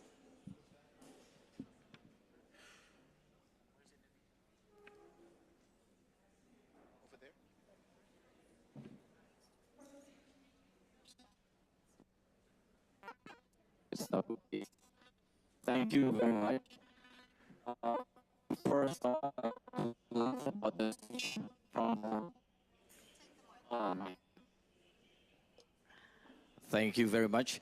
First of all, I would like to highlight about the speech from the President of Women Parliament regarding the role of male, the role of male to be an ally and also to be a champion for gender equality. So I would like to involve in this moment. Thank you.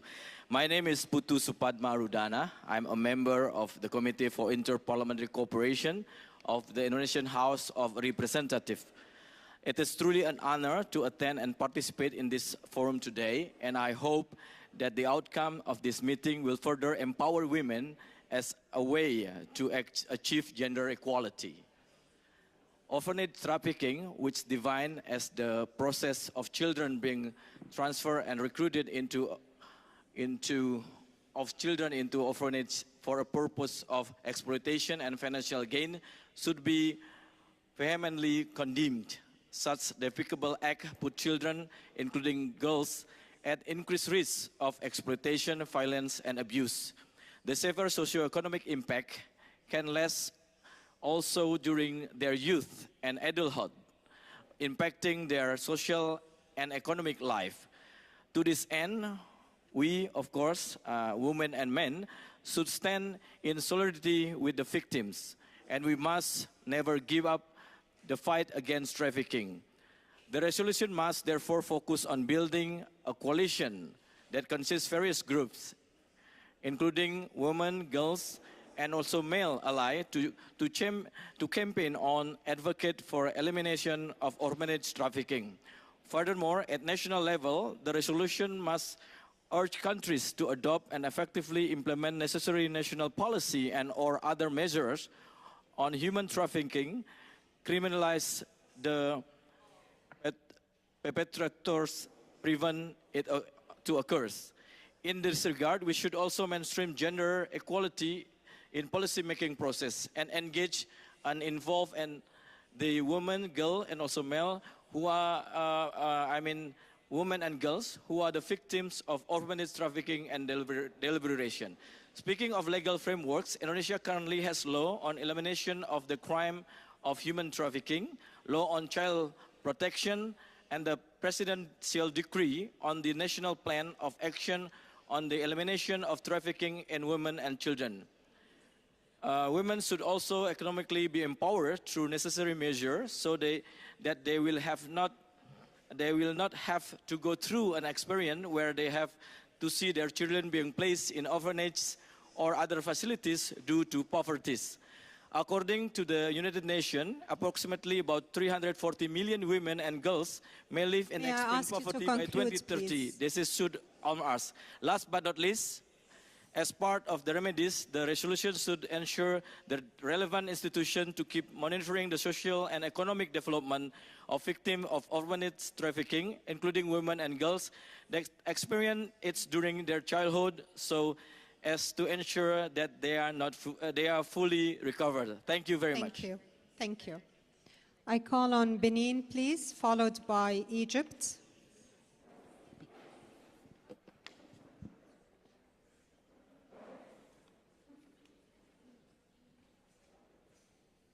Benin.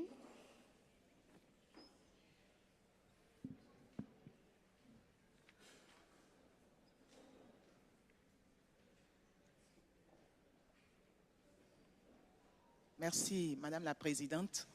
Je suis Natacha Pochan de l'Assemblée nationale du Bénin.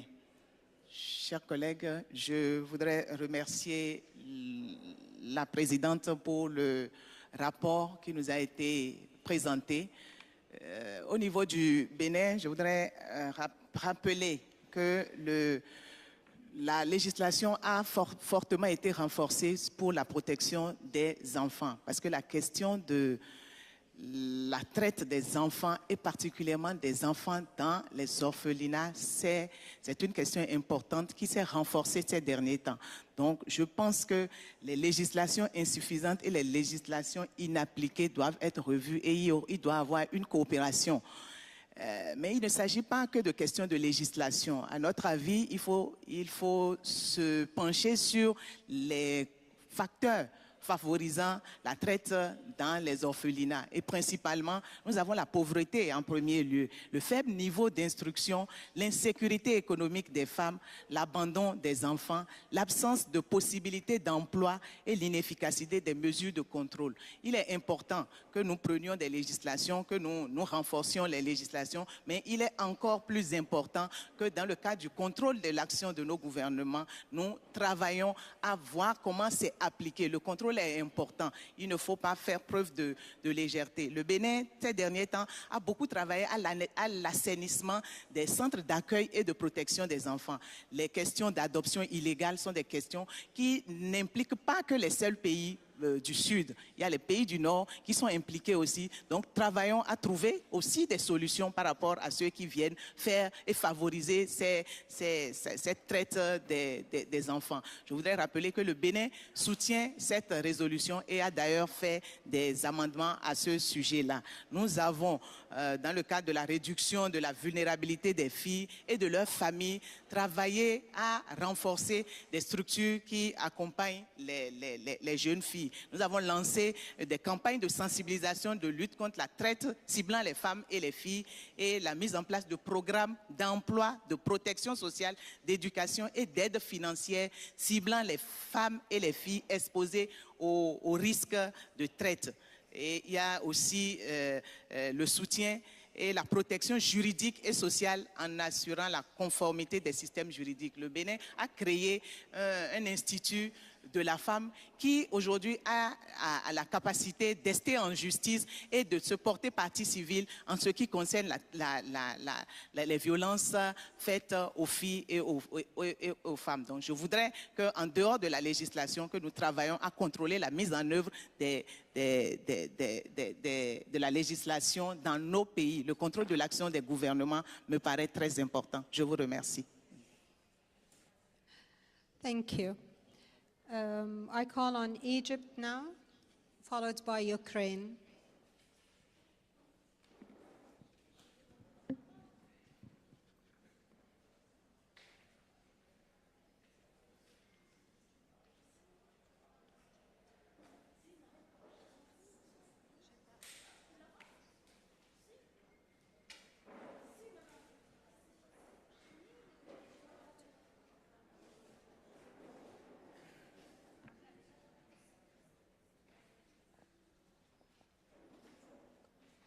شكرا سيادة الرئيسة. في البداية أود الإشارة إلى أنه على الرغم من وجود مجموعة متنوعة من المواثيق الدولية المشتملة على قواعد وتدبير عملية لمكافحة استغلال الأشخاص والإتجار بهم، إلا أنه لا يوجد ميثاق عالمي يتناول الإتجار بالأيتام، وفي غياب مثل هذا الأمر سوف يتعذر توفير حماية كافية للأطفال الأيتام، وعلى وجه الخصوص الإناث الفئة الأكثر ضعفاً على الإطلاق المعرضين للإتجار. ومن ثم فإن اتخاذ إجراءات فعالة لمنع ومكافحة الإتجار بالأيتام وبخاصة الإناث يتطلب نهجاً دولياً شاملاً في البلدان كافة. وفي بلدي قد شاركت مصر المجتمع الدولي في جهوده لمكافحة جرائم الإتجار بالبشر، فقامت بالتصديق والانضمام إلى العديد من الاتفاقيات والمواثيق الدولية والبروتوكولات المشتملة على أحكام وتدابير ذات صلة بمكافحة استغلال الأشخاص وبخاصة النساء والأطفال. وقد أصبحت تلك الاتفاقيات الدولية جزء من القوانين الوطنية المطبقة في مصر، وتلتزم السلطات المعنية بتطبيق وإنفاذ الأحكام الواردة فيه. وتعتبر الدولة المصرية من أوائل الدول التي تبنت إصدار قانون خاص يجرم الإتجار بالبشر بمختلف أشكاله، ويعد قانون مكافحة الإتجار بالبشر الذي صدر بمصر من أكثر القوانين المصرية اتساقاً مع الآليات والمعايير الدولية، والذي جاء وفاءً للالتزامات الدولية التي سبق وتم التصديق عليها. كما قررت المادة 80 من الدستور المصري حماية خاصة للطفل من جميع أشكال العنف والإساءة وسوء المعاملة ومن الاستغلال الجنسي والتجاري بوصفهما صورتين للإتجار بالبشر. ونصت المادة 96 من قانون الطفل أنه يعد الطفل معرضاً للخطر إذا وجد في حالة تهدد سلامة التنشئة الواجب توافرها لهم. وجدير بالذكر أن الرئيس عبد الفتاح السيسي أصدر قرار بقانون رقم 15 لسنة 2015 بتعديل بعض أحكام قانون الضمان الاجتماعي، ويعني هذا التعديل الخاص بتعريف اليتيم واعتبار أطفال الشوارع والأطفال مجهولي الهوية هم أطفال أيتام، مما يساعد على تعديل النظرة والثقافة المجتمعية السائدة تجاه هذه الفئة من أطفالنا. الحضور الكرام، إن تنمية ورعاية الأطفال الأيتام والإناث بشكل عام وبشكل خاص باعتبارهن الفئة الأضعف حلقة أساسية من حلقات التنمية البشرية، والتي تعد المدخل الرئيسي لتحقيق تقدم المجتمع ورفاهيته، فكلما ازداد الاهتمام بهؤلاء الأطفال وتم توفير وسائل الرعاية لهم وأتيح لهم سبل ووسائل التعليم والتثقيف والتربية، حققنا لأوطاننا مستقبلا زاهرا. كما أن الحماية الدولية والوطنية لحقوق الطفل تشكل إحدى أهم الركائز الأساسية لضمان حماية هؤلاء الأطفال وتعزيز حقوقهم، بما يكفل إعداد نشء قادر على بناء المجتمع. وبناء عليه فإن الاتحاد البرلماني الدولي والبرلمانات الوطنية مدعون اليوم أكثر من أي وقت مضى للعمل على حث الحكومات على اتخاذ تدابير وخطوات لحماية الأيتام. وشكرا. Thank you. So I have on the list now Ukraine, Djibouti, Algeria, and Zimbabwe. And I think we will have to close the list now so that we can listen to the co-rapporteur. So I call on Ukraine, please.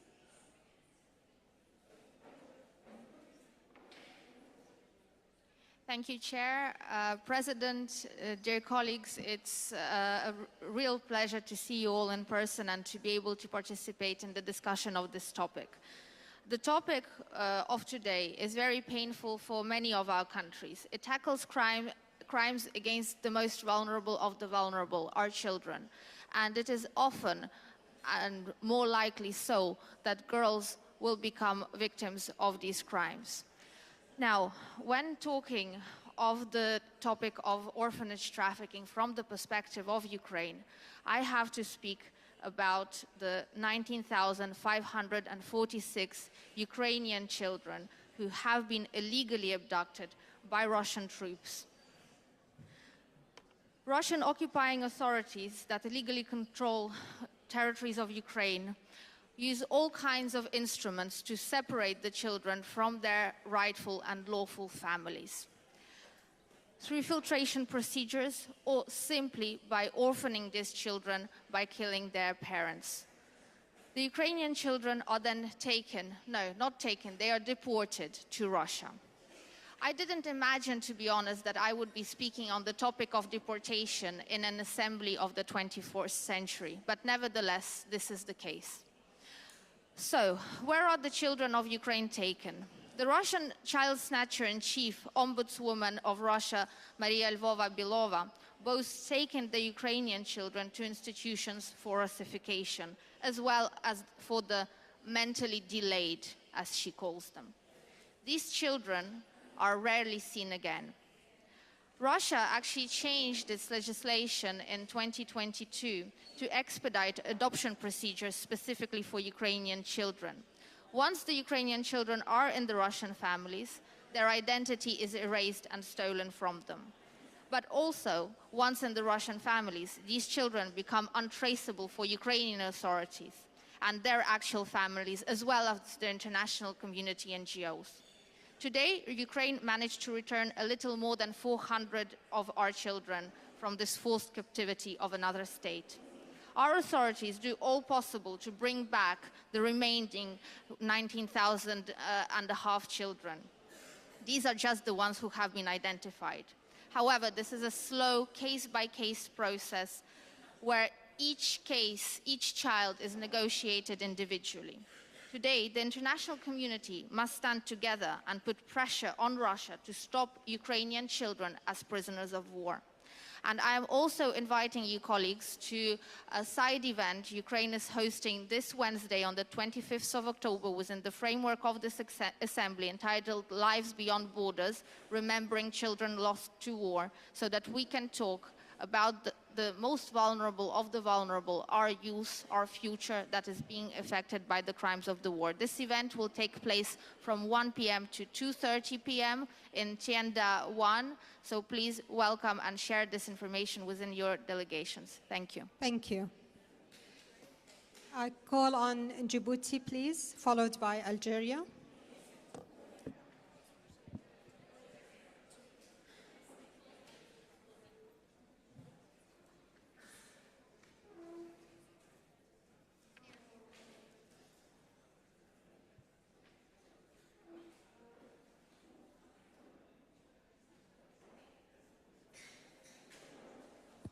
Merci.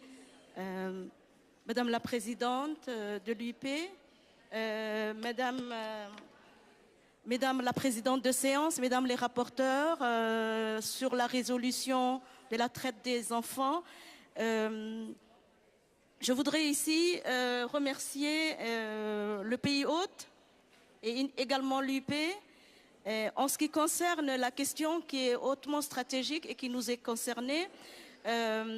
Je voudrais donner un rôle d'honneur au Parlement et aux parlementaires. Les parlementaires se doivent jouer un rôle essentiel dans la lutte contre la traite des enfants dans les orphelinats en tant que législateurs et représentants du peuple. Leur responsabilité pour lutter contre ce problème inclut notamment la législation, l'adoption d'une législation. De ce fait, les parlementaires peuvent proposer, examiner et voter des lois spécifiques visant à prévenir la traite des enfants, filles et garçons, bien entendu, à renforcer les sanctions contre les trafiquants et à réglementer les orphelinats pour garantir la sécurité et le bien-être des enfants. À cette somme, notre pays a ratifié la Convention relative aux droits de l'enfant du 20 novembre 1989, convention signée, ratifiée le 6 décembre 1990. Dans le même sens, un éventail de lois et de décrets d'application protégeant l'enfant ont été adoptés, bien que nous pouvons tous les citer dans ce cadre. J'en ai fait une liste non exhaustive que j'ai jointe à mon intervention. Mon pays également a soumis les rapports par rapport à la Convention relative aux droits de l'enfant.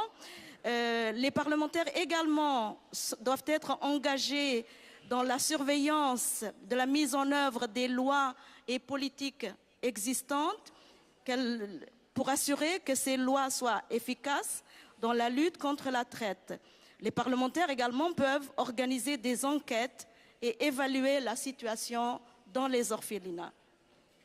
En tant que parlementaires, nous devons être engagés dans la sensibilisation pour sensibiliser le public aux problèmes liés à la traite des enfants dans les orphelinats, en participant surtout à des campagnes de sensibilisation et en faisant pression pour que les médias couvrent ces questions. Les parlementaires se doivent d'être engagés dans la coopération internationale. Les parlementaires doivent travailler en collaboration avec d'autres parlements nationaux et des organisations internationales et surtout apporter les ressources nécessaires par le vote de budget qui concerne des initiatives de prévention et de protection des enfants. Je vous remercie. Thank you. May I call on Algeria, please, followed by Zimbabwe.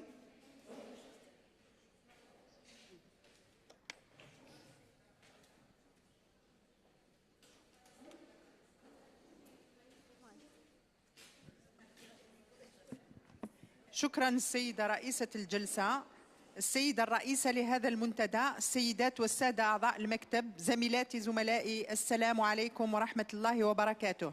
بداية أشكر البلد المستضيف على حفاوة الاستقبال، كما أشكر البرلمان الأنغولي وعلى رأسه السيدة الرئيسة، السيدات والسادة الحضور. مما لا شك أن هذا اللقاء يعد محطة مميزة كونه مناسبة لانتخاب امرأة على رأس الاتحاد البرلماني الدولي، وهذه مناسبة كذلك لوضع استراتيجيات لتعزيز الأعمال والبرامج قصد تجسيد التطلعات السياسية للمرأة وإشراكها في جهود التنمية المستدامة. بالنسبة للموضوع المهم المقترح عليكم اليوم، اسمحوا لي أتكلم على تجربة بلادي الجزائر. المرأة الجزائرية فرضت نفسها بإسهامتها المتميزة في مختلف مراحل تاريخ بلادنا، والدولة الجزائرية لم تتنكر لدور المرأة وتضحياتها منذ استرجاع الاستقلال، فكرس أول دستور جزائري مبدأ المساواة بين الجنسين دون أي تمييز، كما صادقت الجزائر على المعاهدات والاتفاقيات الدولية المتعلقة بترقية حقوق المرأة وحمايتها. لقد تضاعف اهتمام الجزائر بقضايا المرأة منذ وصول السيد رئيس الحالي السيد عبد المجيد تبون إلى سدة الحكم، حيث أولى أهمية بالغة لموضوع ترقية المرأة في كل المجالات.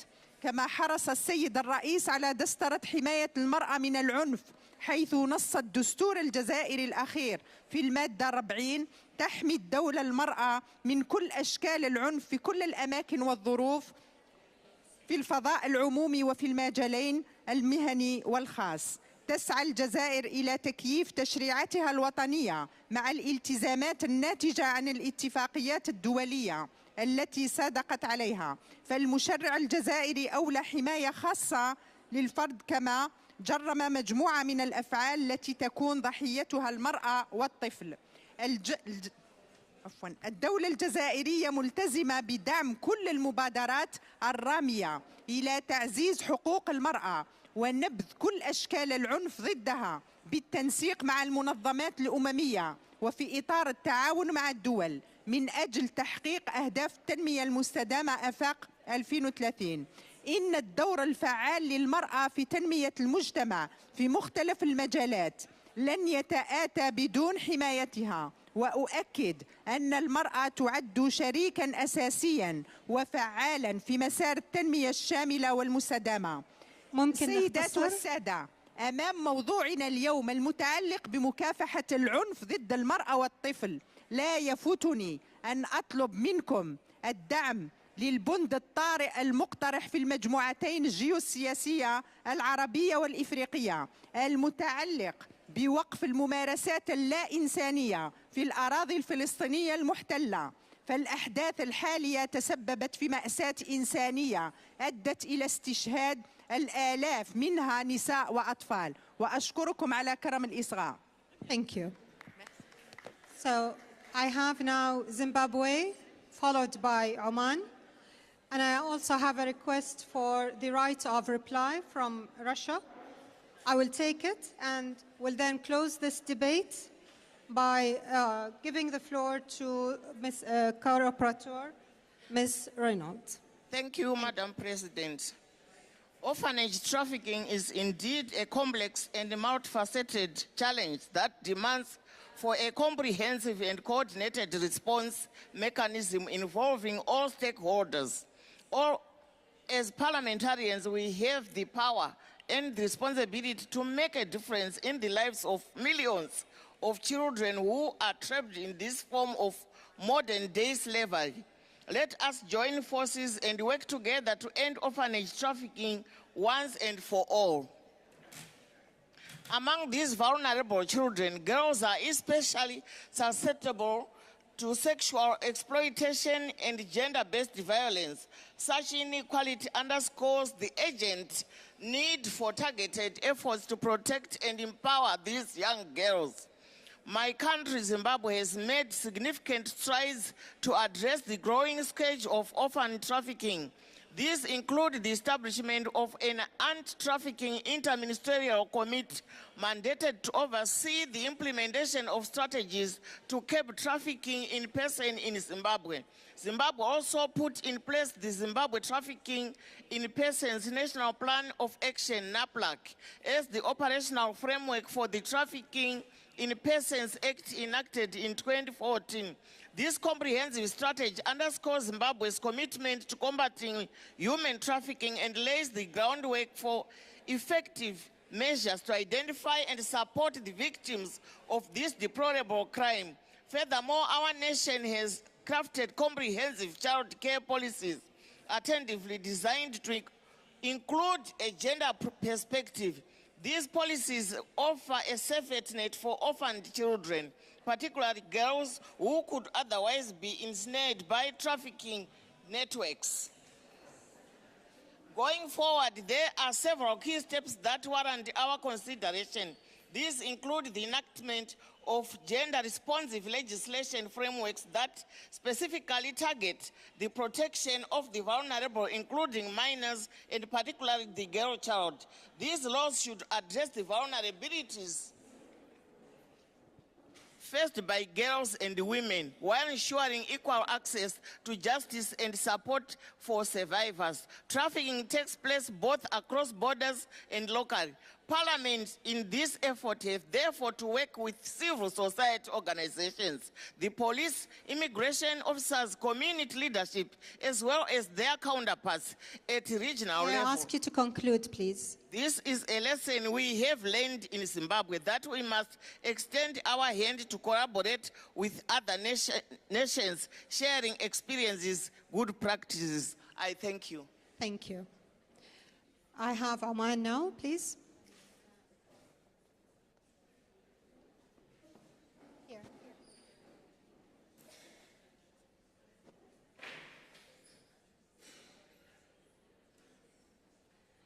شكرا لرئيسة الجلسة.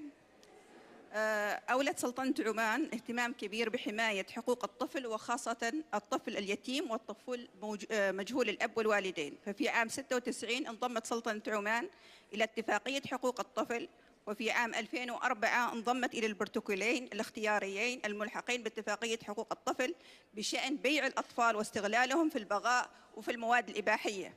وتنفيذا للاتفاقيتين والملحقين أصدرت قانون الطفل، وجاء القانون بنصوص واضحة وقاطعة على أن الطفل اليتيم ومجهول الأبوين له الحق الكامل في الرعاية البديلة، وتكفل له الدولة التمتع بهذا الحق بكل السبل المتاحة. ولهذا أصدرت لائحة تنفيذية توضح الاشتراطات بالنسبة للأسرة البديلة التي سوف يعهد إليها رعاية الطفل اليتيم، وإجراءات تسليم الطفل وغيرها من الضوابط. ونص القانون على أن الرعاية تنتهي حال تعرض الطفل للعنف أو الاستغلال أو الإساءة من قبل الأسرة الحاضنة. وتحرص سلطنة عمان على دعم وتعزيز الدور الذي تقوم به الأسرة البديلة بما يضمن حصول الطفل على كامل حقوقه، كما أن لجان Is it not working? Okay. Shall I continue? كما أن لجان حماية الطفل تقوم بدراسة ومتابعة حالات الأطفال الأيتام المعرضين للإساءة، وتقوم باتخاذ الإجراءات اللازمة لضمان حماية هذا الطفل من أي عنف أو استغلال. أيضا توفر سلطنة عمان مركز رعاية للأيتام تقدم في هذه المراكز ذات الخدمات والرعاية المقدمة من الأسرة الطبيعية، وتصرف معاشات شهرية لليتيم ومعاشات للأسرة البديلة. وتؤكد سلطنة عمان ممثلة في اللجنة الوطنية اللجنة الوطنية مكافحة الإتجار بالبشر بأنها تعمل بكل حرص وفق القوانين الداخلية والمعاهدات والاتفاقيات الدولية والإقليمية المعنية بمكافحة الإتجار بالبشر والتصدي لظاهرة الإتجار بالأطفال الأيتام ومحاربتهم. شكرا. Shukran, thank you. And now I give the floor for Russia for the right to reply.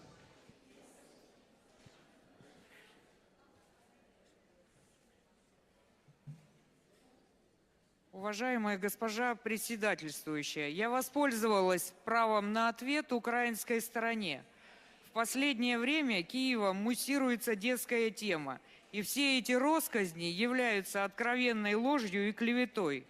Несовершеннолетние воспитанники интернатных учреждений были вывезены по просьбе их законных представителей, руководителей учреждений. И почему-то украинская делегация не говорит о том, что украинские военные размещают огневые точки в детских домах и школах, используя детей как живой щит. В России те дети, которые были вывезены, устроены в семьи под опеку, и речь идет не о усыновлении. Опека позволяет без лишних проволочек воссоединиться с родителями и родственниками, если таковые найдутся. Российская сторона не препятствовала и не собирается препятствовать воссоединению детей с родителями. В интересах воссоединения эта работа осуществляется во взаимодействии с Международным комитетом Красного Креста, волонтерскими организациями и непосредственно с украинской стороной. Спасибо за внимание. Thank you.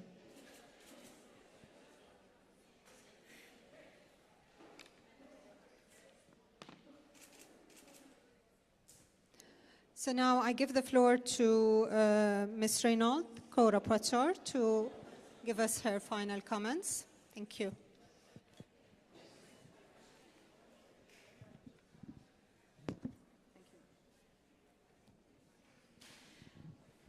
Delegates, thank you very much for all of your interventions. They were very constructive, they were very positive, and a number of you have put forward your comments as amendments, which we will work through tomorrow to implement. There are a number of issues that you have raised, also that I will take to the drafting tomorrow to have a look at how we can further improve, but particularly with the great interventions today on the impacts, the extra impacts on women and girls in orphanage trafficking. So I thank you very much for that. In international action, there are things called 3 Ps to deal with trafficking, which is prosecution, protection, and we've now got a third one, which is partnerships. And I think here with the IPU, with this resolution, we can do something very special, because as you have all said, we need to take global action, and we can only do that together to deal with the countries where the money comes from and the volunteers come from, and also to make sure that children's in institutions, whether they are genuine orphans or whether they are poor children who have been taken from their families to exploit, we can make sure that we can get some true global action. And this is something that parliaments in particular are very well placed to do. So I thank the IPU, and I also thank the President, because I think this will be a very special resolution that will go through this week. So thank you very much, all of you.